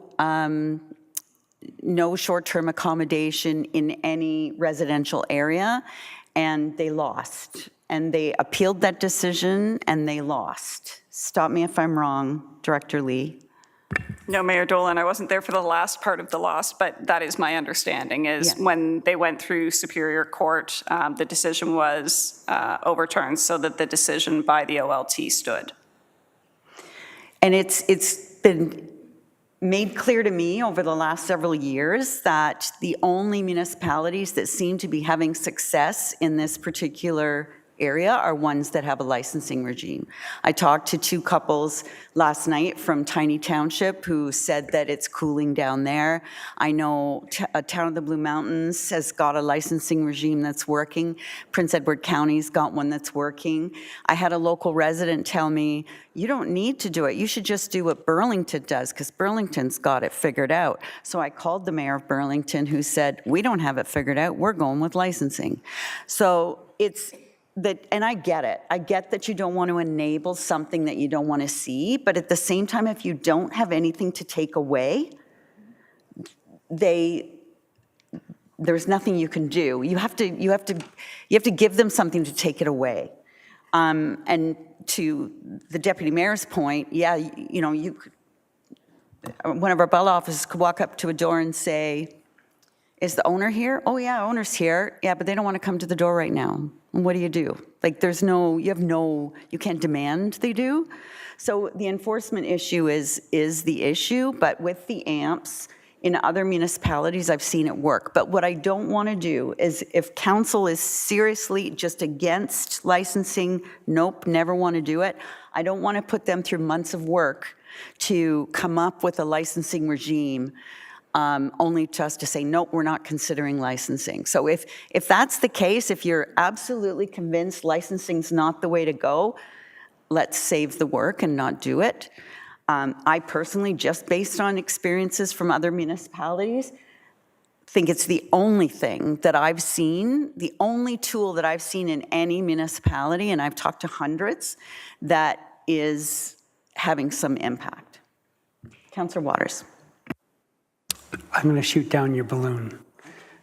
The country of Spain is abandoning licensing because they have noticed that the rentals to residents in Spain has dramatically dropped. So here we are trying to increase affordable housing, and yet we're going to license and we're going to get more of these types of accommodations. So I think they're fighting one another. So my request is to slightly alter number 3. I'm willing to revisit it because I was deadly against it just for the reason, you know, you can't have something that doesn't allow it. So that was the same feeling as Councillor Ices. So I wouldn't mind changing number 3 to add something to the fact is I would like you also to investigate the impact on the normal rental market in terms of what have other regions experienced, so that we're just not, you know, looking at, you know, this is the only way that other municipalities are working at this. You know, if this is going to reduce rental in Innisfil, we don't have a lot of rental to begin with, but if it's going to do that and make renting a lot more expensive, then is this really something that we should be considering? So I wouldn't mind changing number 3 to include something that would ask you to look at those impacts on the rental market in Innisfil, and judging by what's happened around not only in North America, but, you know, countries like Spain where they abandoned the entire licensing regime because people couldn't find a place to live. Can I suggest some alternate wording, councillors? So suggest that maybe the licensing regime that doesn't allows either the same or less than what we currently have. So if you have a finite number of licenses, and when they're gone, and if you make too much noise, leave garbage, whatever, you get the demerit points, your license pulled. That's my way of, like, licensing doesn't mean anybody who wants a license gets one. It means there's a finite number allowed. This is how many you can have. This is how many nights you can use it. Like, all those rules can be set by us, is what I'm getting at. I guess my question is, what do you do with black market in terms of if you only have a certain number and you have a lot more people want to do it? We'll be in the same situation we are now, where people are going to do it no matter what, and we won't have the tools. We'll be in the exact same situation. So I'm not too sure how much further ahead. Like, I'm willing to go with number 3. I just want to make sure that we look at this holistically, so that we're not going to, damage the rental market. What little rental market we have right now. Director Lee. Thank you, Mayor Dolan. In terms of the framework and the staff report back, the intent through that was to identify those municipalities that have implemented some best practices that we can learn from, as well as an update on, Mayor Dolan, to your point, the number of municipalities that have actually implemented licensing and for what purposes. Through to Councillor Waters' point, I mean, that's one of the reasons the City of Toronto looked at licensing, was because of the impacts it was having on its rental market.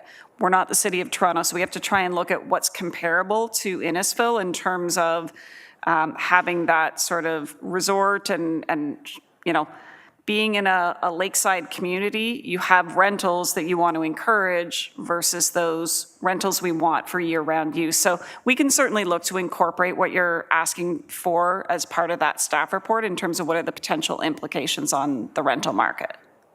I would appreciate that. Other questions or comments? Seeing none, I think we better reserve an hour discussion for when that one comes back. All those in favor of the recommendation? Any opposed? That is carried. Next is the Councillor Constantine and the Community Services Group Affiliation Policy.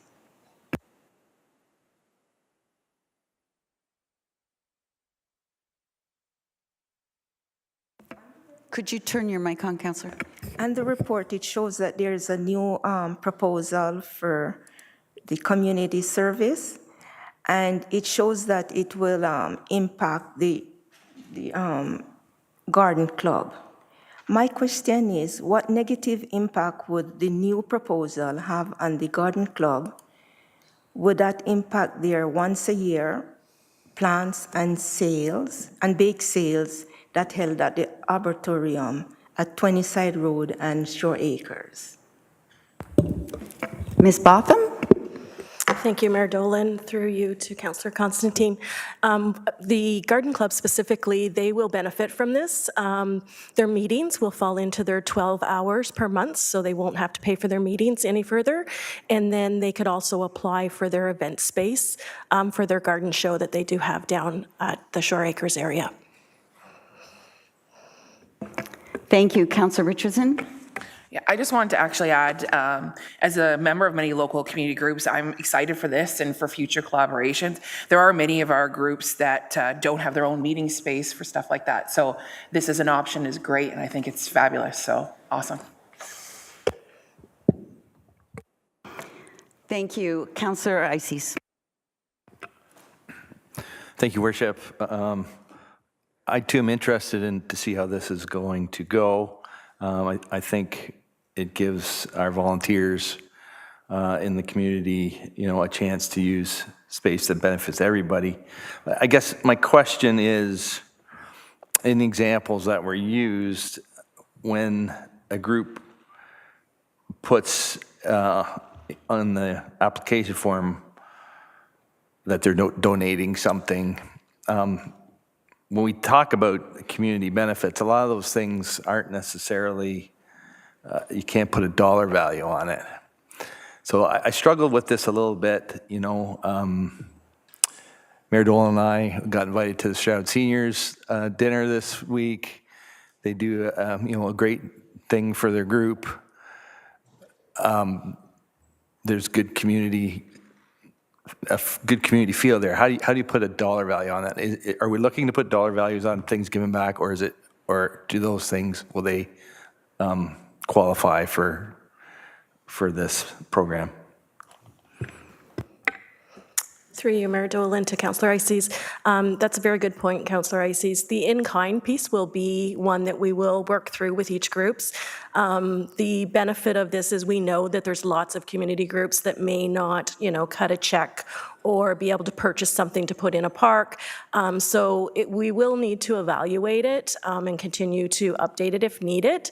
But we're quite familiar with the in-kind services that you're referring to, and we will evaluate those appropriately.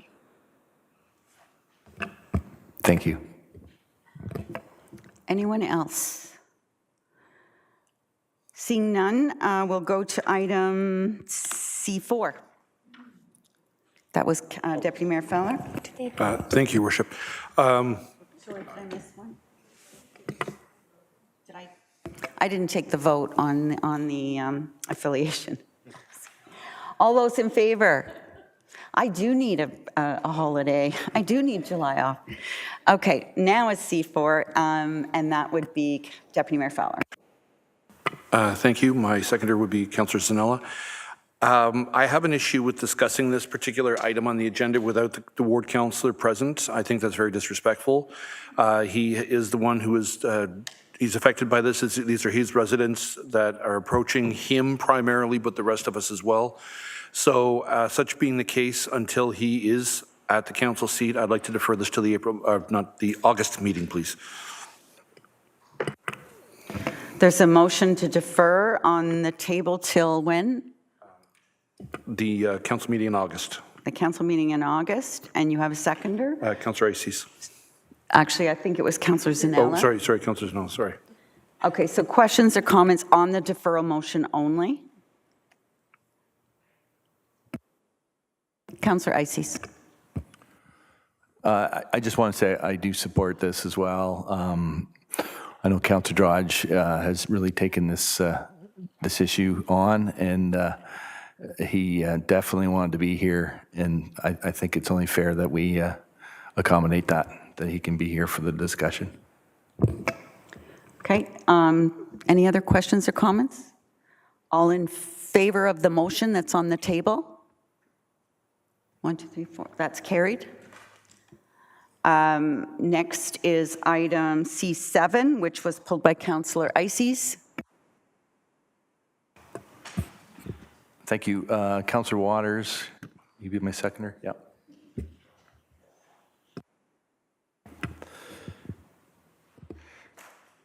So I pulled this just the last meeting the public meeting that we had on this item.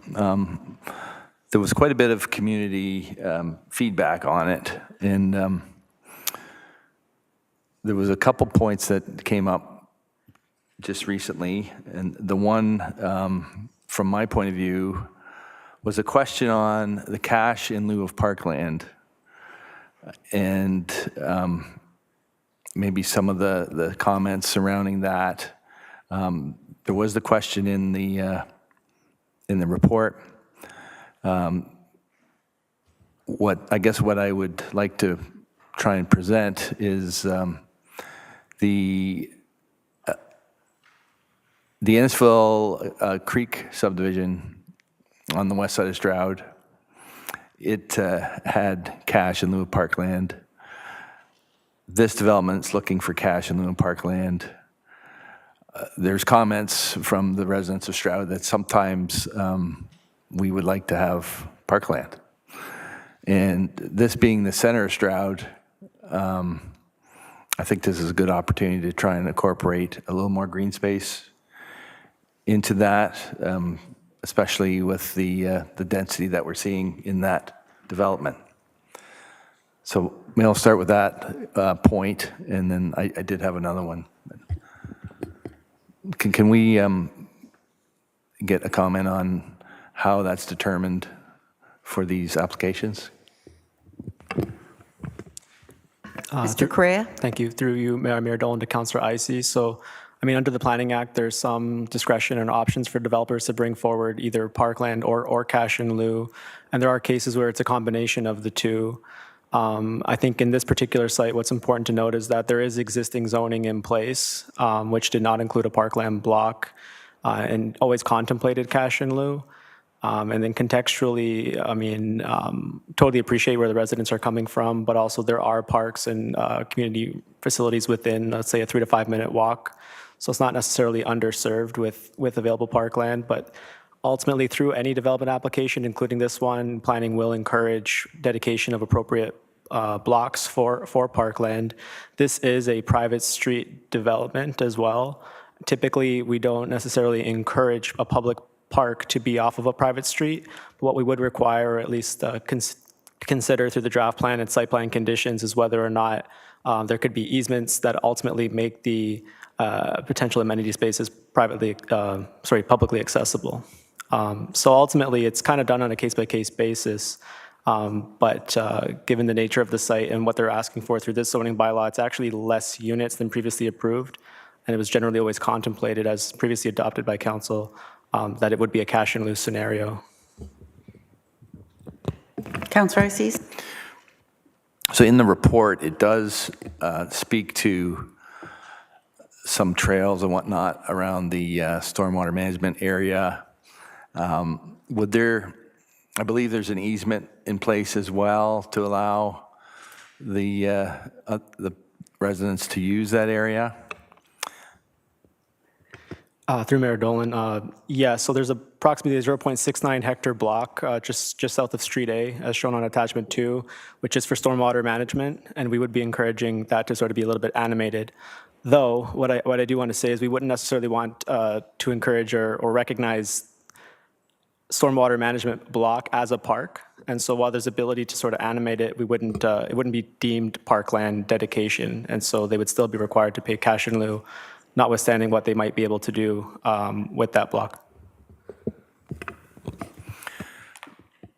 So I think it speaks in some circumstances that there could be maybe somewhat of a hybrid, some more parkland along with cash in lieu. I guess that would be what I would like to see, perhaps. Maybe an enhanced area there. It fits in with the development that you have green space around the stormwater. If it was possible to enhance that a bit more, that's where I would suggest that we could try and accommodate that for the residents of Stroud. Through Mayor Dolan, so we do have concurrent site plan processes ongoing, which remain under technical review. But what I would suggest is a strong majority of that stormwater management block that I described will be required for a stormwater management pond. There won't be a lot of extra space, if any, to accommodate a substantial or parkette or a substantial block for an additional park in addition to. And there will also be the commercial block to the south, and we would anticipate similarly that there'd be additional cash in lieu required. So the goal is ultimately when we do accept cash in lieu, that sort of pools and is spent strategically, working with Director Bowman and the town to spend that money for park acquisitions and building out the park infrastructure. But when it comes to that stormwater management block, it's generally sized for what they require from an engineering perspective for the stormwater management pond. But the report does speak to some trails and some amenities for that. So I'm wondering if there is opportunity to enhance that as it's developed. Through Mayor Dolan, the answer is yes, and through the draft plan and site plan processes, we'd be looking to secure and plan in more detail what that might look like and entail, including trails. Oh, thank you for that. My next comment was from there was an email that came across today regarding the legislated height of the townhouses in the development. there was some comments about the neighboring subdivisions are already set lower from the grade, and to allow for this development to be the 10 and a half meters, adding the difference in where the grade is in the current subdivision, that it would possibly be out of place in comparison to the rest of the community there. I'm wondering if there's any comments related to that. Through Mayor Dolan, in terms of maybe just deep diving into that report a little bit more, we take direction from the town's official plan. The lands are designated village residential, at least a portion of the lands that you're talking to. It does permit site-specific policies that allow street townhouses, cluster and stacked townhouses up to 3 stories. So from an official plan perspective, it's been contemplated that you could have up to 3 stories. There is that recognition that between 2 and 3, there is that discrepancy. And what I also would point out is, although they're requesting 10.5, there's a slight buffer, at least on some of the lots or blocks, because there is changes in grade. And so based on how building height is measured and their ability to pull building permits, they left just a little bit of flexibility. In actuality, I would understand it'd be slightly less in some cases than 10.5. But when you look at the official plan policies for the subject lands, it does sort of recognize up to a 3-story product. Thank you. Councillor Waters? Just continuing on that, we had originally requested, or 9 meters was supposed to be the designated height, and they'd wanted 11. We came in at 10.5. So my question is, why did we not stick with 9 meters? Through Mayor Dolan, over to Councillor Waters. And so ultimately, the starting point with the zoning bylaw is 9. When we did the public meeting, the request was 11. We did take those comments back to the applicant, and they did make potentially modest but important changes to decrease the overall ask to 10.5. It really is a recognition of the product that they're building, which is, in my opinion, appropriate in terms of the requested ask, in terms of height at 10.5. I think that's an appropriate ask in this case. My concern is that if they play with grade, they're going to get their 11 meters. And there was an email that I couldn't verify this in the report, but there was an email that council received concerning a retaining wall that could be built next to the existing subdivision, and that resident was concerned about that. So I'm not too sure. Do you know of any issue? Did they present a retaining wall option? And like I said, half a meter with grade, they're going to get their 11 meters by the sounds of it. Through Mayor Dolan, over to Councillor Waters. So through the site plan process, we are going to continue to do that technical review. It hasn't been approved nor determined if a retaining wall is going to be required. It will be kind of subject to that lot by lot evaluation. So I wouldn't be able to tell you for certainty whether there'll be, or the height of the retaining wall based on the zoning approval. It's something that would be looked at further through the detailed design through the site plan approval process. If a retaining wall is requested, I would request that planning staff look at how it impacts drainage, because I know in my ward, anytime that we allow small subdivisions in next to existing housing, is that there's always an issue where the existing homeowner gets dramatically impacted and is terribly disappointed in our response to the flooding that's created on their property. So a retaining wall or drainage alterations that affect the existing community, I want us to be aware of that. That has happened before, and I want to make sure it doesn't happen in this case. I do have a second comment, is that when we first heard about this first time around, the commercial block was not discussed, from what I remember, and now it seems to be a little more prominent in this particular report. And so my question, and it's called strictly commercial, is it commercial and residential? in terms of will it be commercial in the bottom and residential above it? And if that's the case, does that not impact the densities that we've seen? And if that's the case, if they're getting higher densities with the condo included in this, would we not request more green space? Thank you.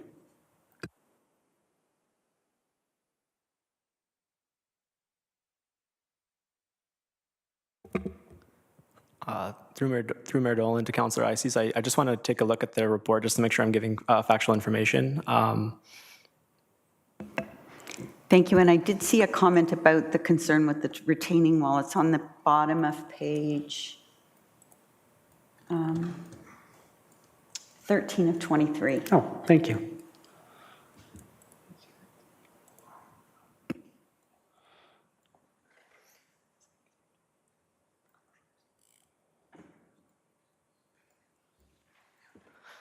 So just to provide further clarity, it's a commercial zone. It wouldn't be a mixed-use zone. So we would expect standalone commercial uses that are permitted in the zoning bylaw for that block.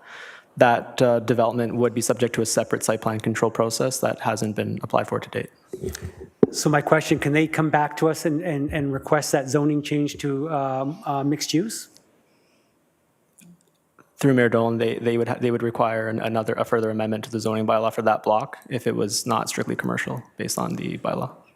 So in other meetings, I've mentioned this once before, where we get parcels broken up and we really don't know what the future of the next parcel would be. And I appreciate with the one of the other developments, the Bel Air development, you did allow me the opportunity to see where the green space is going to be.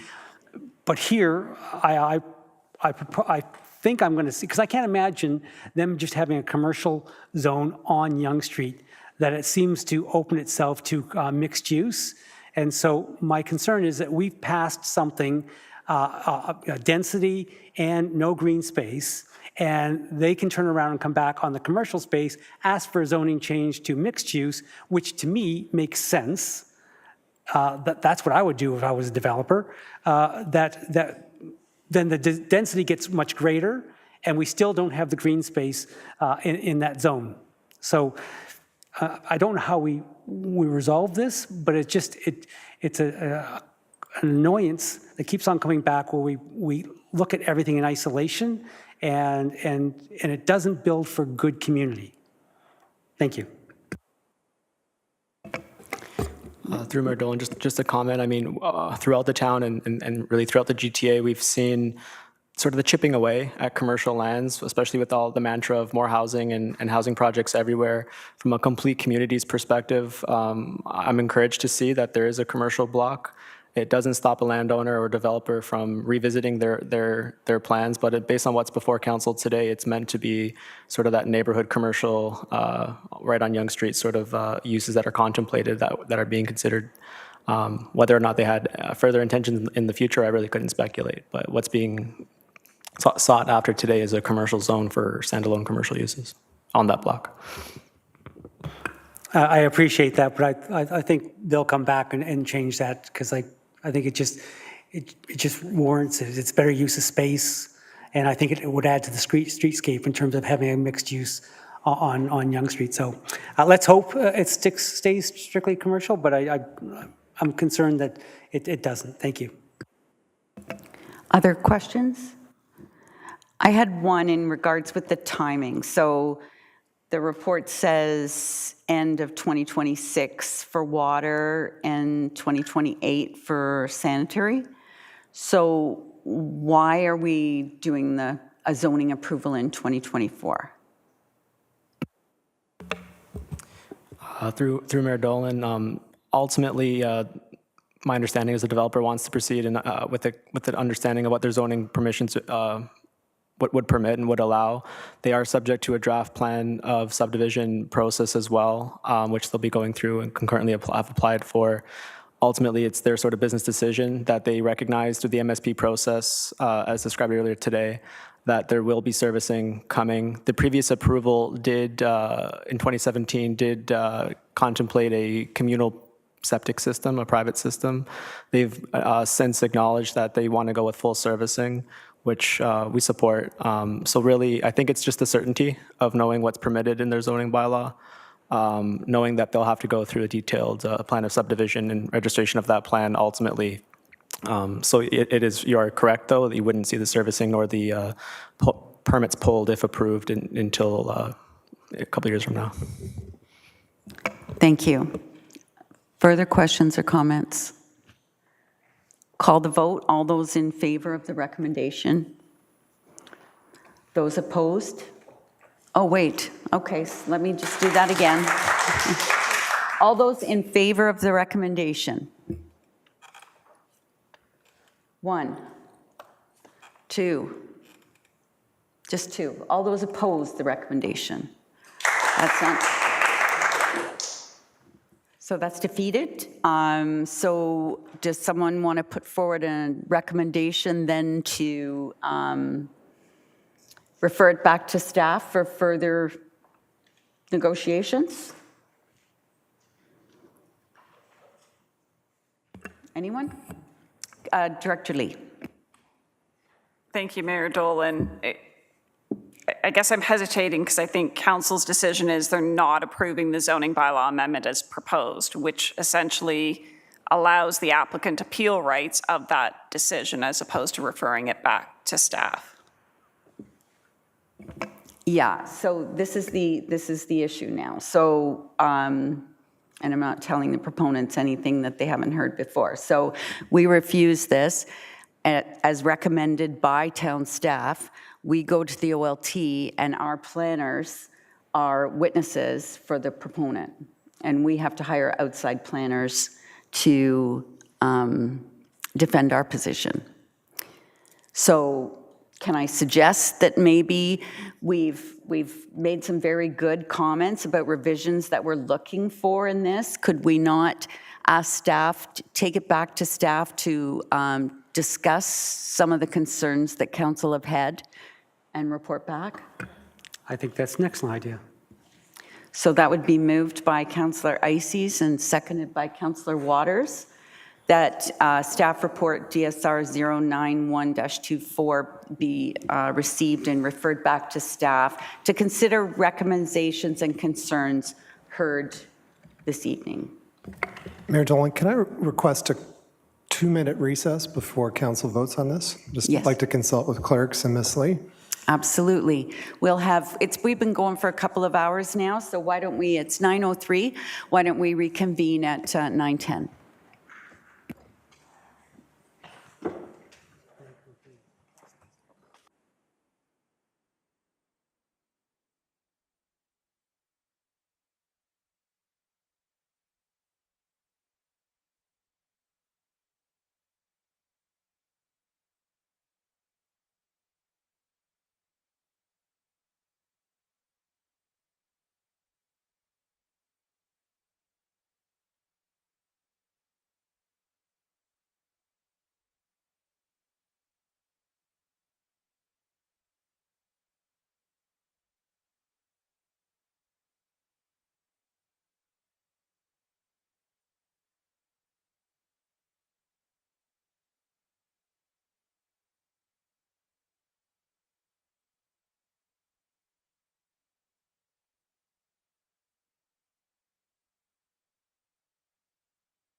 Thank you, everyone, for giving us a few minutes. So we're looking for CAO Jershell.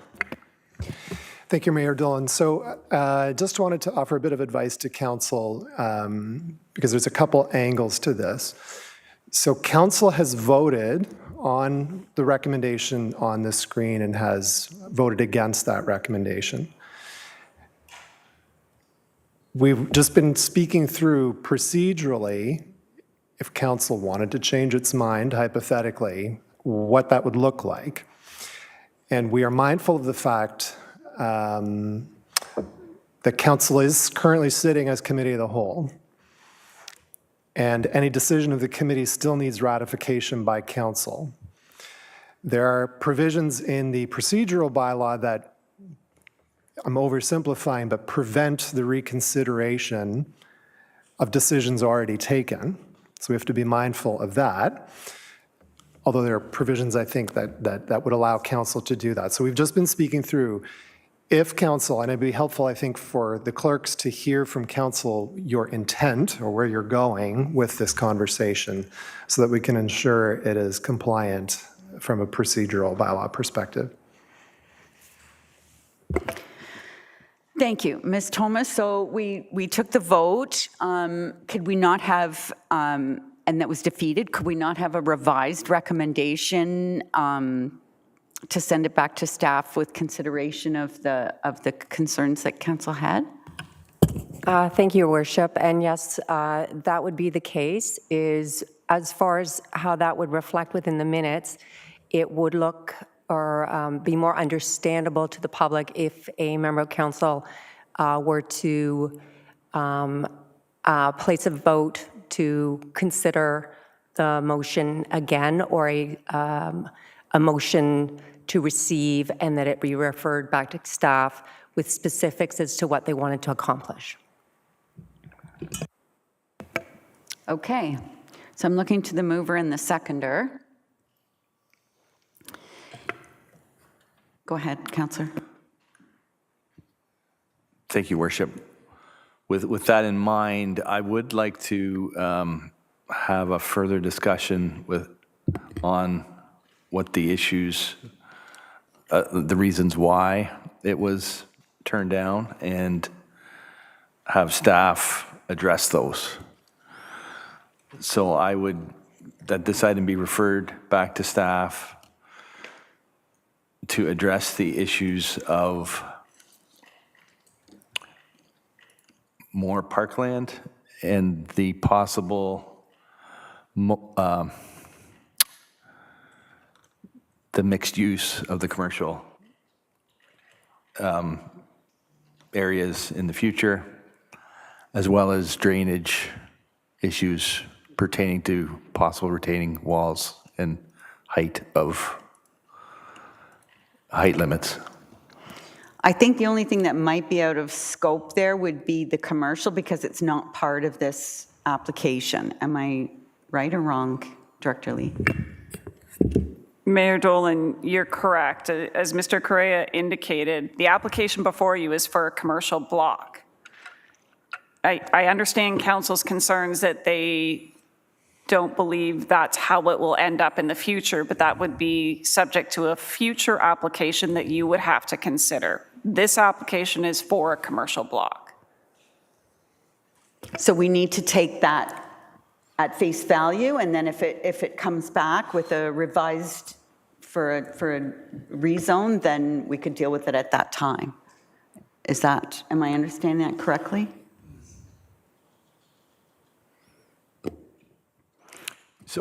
So I would remove the reference to the commercial block then. I think the other issues are what council wants to address. Councillor Waters? I understand the issues around the commercial block, but my concern still exists that density of the entire area get changed if that commercial block is changed to mixed use. And that, I think we'd be a little more demanding on the green space if that's what happens. So the two are linked, But because of the way it's been given to us, it makes it difficult to look at one and not the other. So I understand what you're saying. How do we ask them to provide a more complete vision for what that area is going to look like?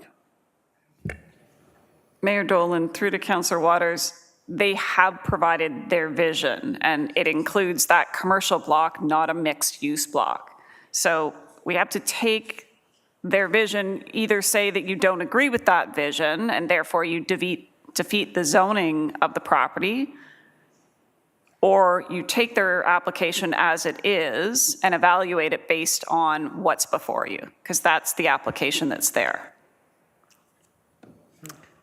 Okay, so I guess we'll stick with the green space is the issue, and the heights and retaining wall that are next to the existing community. I'd like them to revisit that or come back with a better solution. So I'm going to ask the mover and the seconder to have a look at what's on the screen.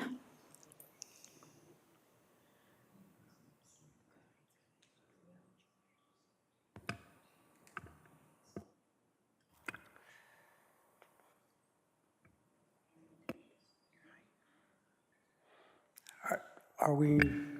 Sorry, I'm struggling with the drainage issues pertaining to drainage and the retaining wall. I think you mean in terms of the retaining wall and the height and the impacts on the surrounding drainage. Is that? That's correct, yes. So. Okay, so drainage issues regarding the elevations and the retaining wall. Yes.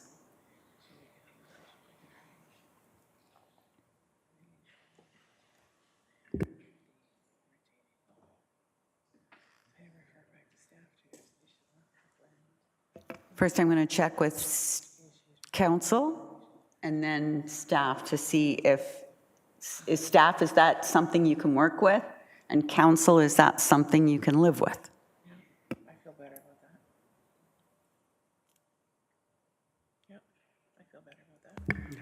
And clerks, so will it show as a defeated and then a revised recommendation and approved in the minutes?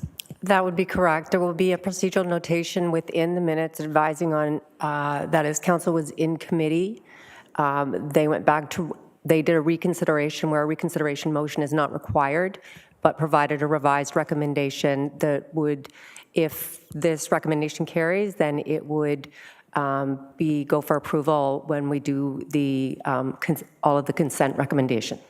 Okay. All right. Does everybody understand? Okay. So it's duly moved and seconded, the revised recommendation, and I'll call the vote. All in favor? That's carried. Thank you. Next is item E3.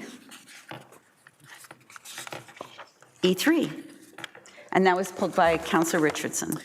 Councillor Zanella is my seconder. I just wanted to clarify, because even for myself to reread the wording and everything about this, is that I just wanted to clarify that if this hold is lifted, they still would need to complete and get approval from the town on all permits before anything can be reopened to host weddings and events. That just wanted to clarify, without a doubt, that's what it is. Director Lee. Thank you, Mayor Dolan. Through to Councillor Richardson. So Councillor Richardson, that is correct. When the original staff report came forward to Council on April 24th, there were provisions noted in that staff report that identified that in order for the use to happen on the property, there was a site plan process that was required. That process was to ensure that the fire and building code requirements were being satisfied to address the safety concerns. So we now have an executed site plan agreement, which is great. That is a delegated staff authority. So that's why we're before you in terms of lifting of the H. But the lifting of the H, there is provisions in the site plan agreement that says the use cannot occur until such time as permits are issued, inspections are completed, and an occupancy certificate is granted. So the use of the property would not happen until those permits are inspected and the building department issues a certificate of occupancy for that building. Perfect, thank you.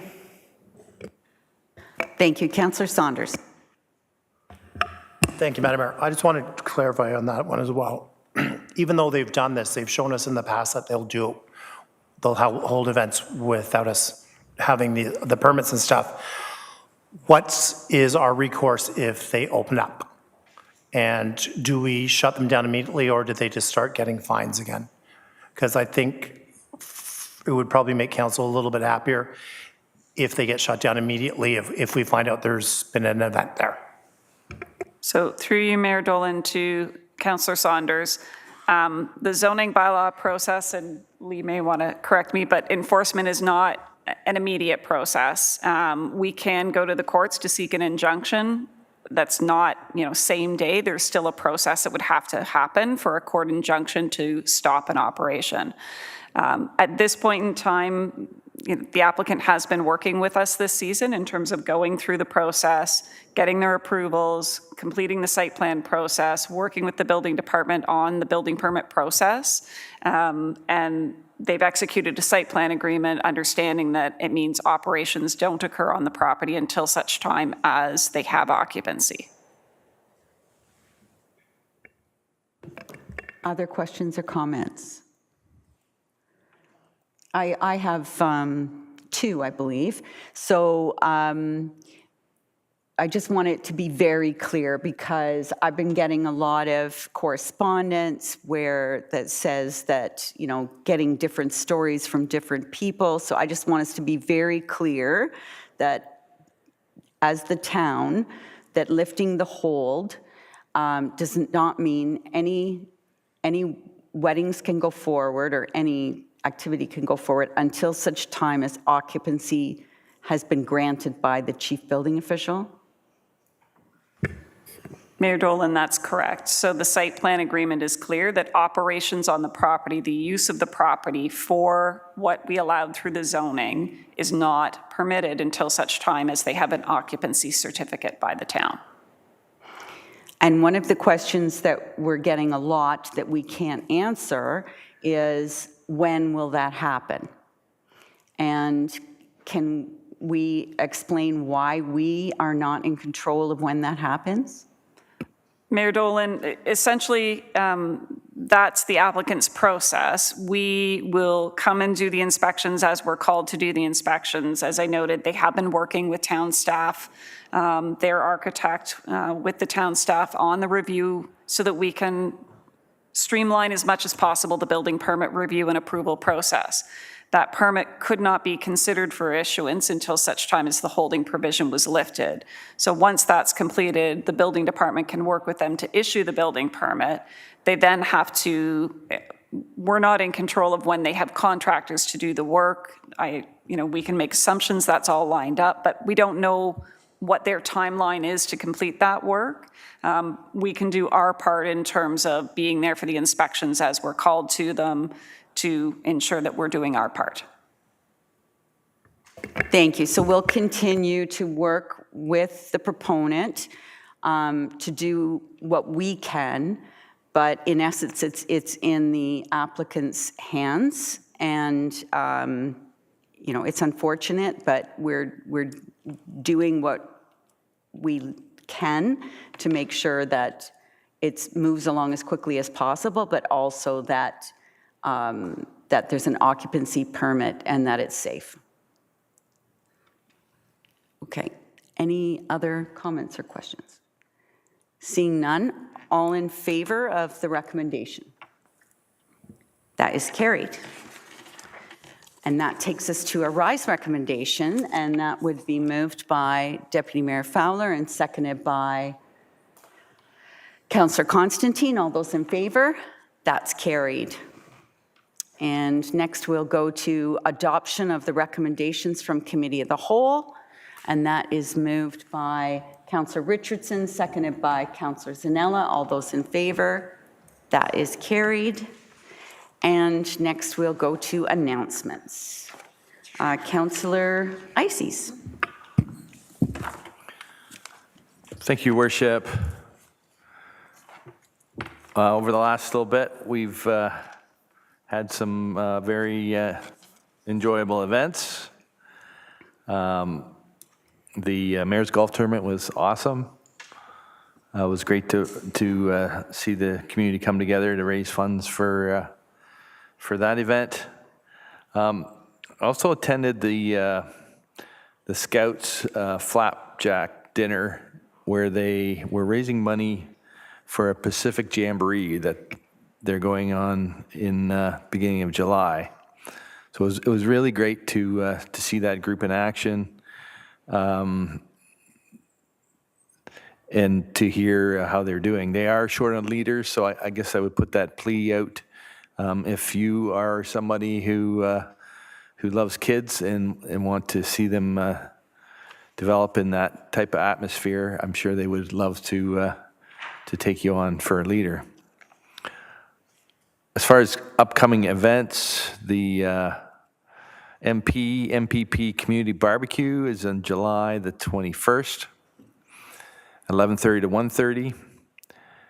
And in August 23rd, there's the Fresh Air Flicks.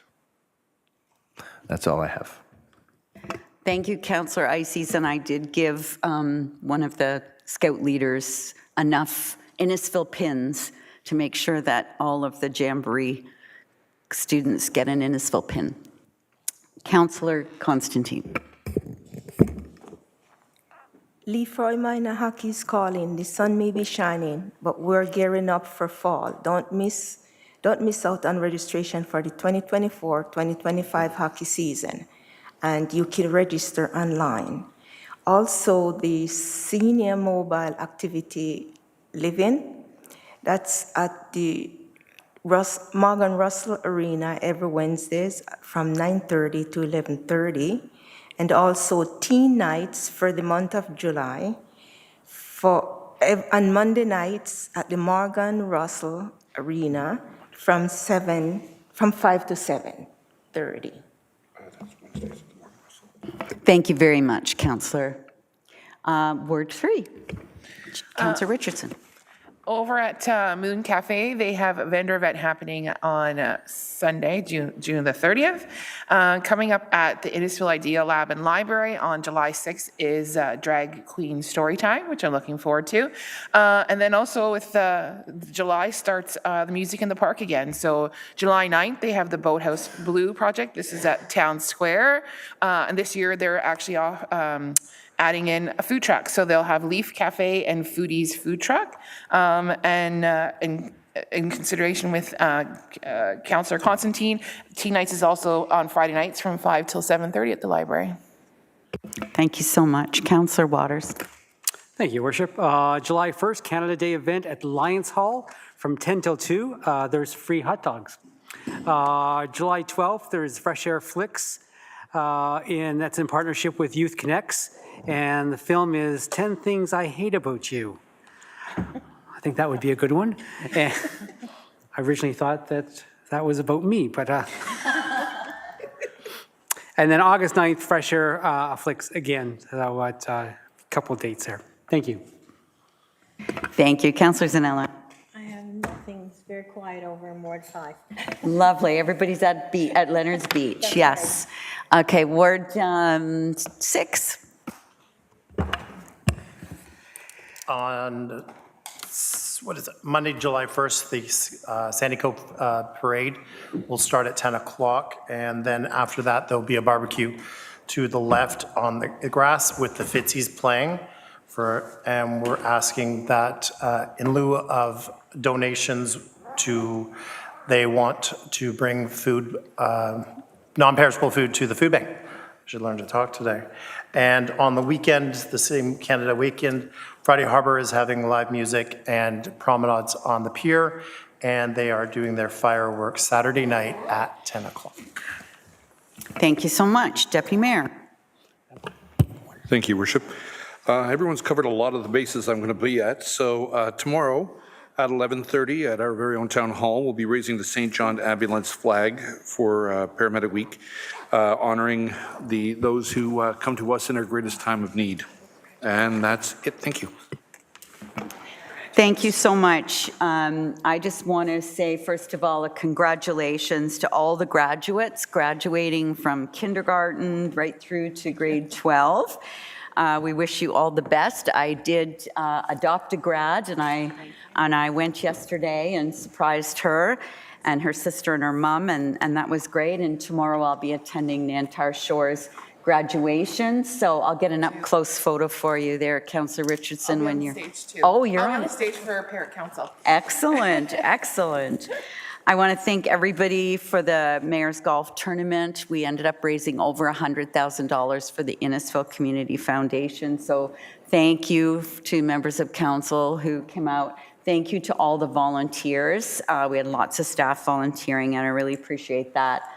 Thanks to everybody who was able to come out to the DSV groundbreaking this week. I think it's going to be a real game changer for Innisfil, and it was great that the Premier attended, kind of brought it up a notch for us. And thanks to those who organized Onion Fest. I felt horrible on Saturday with all that rain. Also, it was the Troy Scott Memorial Golf Tournament on Saturday, and they got a lot of rain too. But, you know, a great group of volunteers, and I know Councillor Constantine was there each day with water up to her ankles. So I really hope that doesn't deter them from further volunteering in the community, even though it was heartbreaking to see all that horrible weather. We've talked about Canada Day. I want to say that to keep your eye open on our Town of Innisfil webpage for events like Music in the Park, like teen nights, like Fish Air Flicks, like the Innisfil Beach Car Cruise. All of that stuff is on our website. And of course, the farmers market. Please make sure to buy local and go to the farmers market whenever you can. A couple of other quick things. The DMZ Innisfil Showcase was a huge success. We welcomed the world with founders from all over the world to Innisfil, and it was especially nice to have the executive director there to talk about how Innisfil's punching above our weight. I attended the 80th anniversary of D-Day in the city of Barrie, and also attended National Day for Indigenous Peoples and at Innisfil Beach Park, and enjoyed that a great deal. But now, Council is on a break for the month of July. So I want to thank my fellow Council members for their hard work and dedication, and encourage you to disconnect and spend some time with your families and friends. Put down the computer, stay off of Facebook, and have some fun.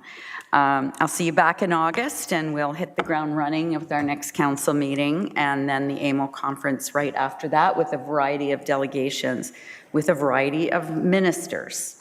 So with that, I will ask for confirming bylaw and adjournment. Oh, no, I don't want to do that. First, I just wanted to welcome Jeremy Dutka. It's his first day with the town of Innisfil. He's our capital, what are you, manager of capital engineering? Manager of capital engineering. There you go. And I promise you, we won't make you work this late every night. Normally you get to go home a little earlier than this, but welcome to the town of Innisfil. And Oliver, any other comments? Seeing none, now I would ask for a confirming bylaw and adjournment. Councillor Richardson and Councillor Waters, all those in favor? That is carried. Thanks, everyone. I hope staff gets some time off now, too.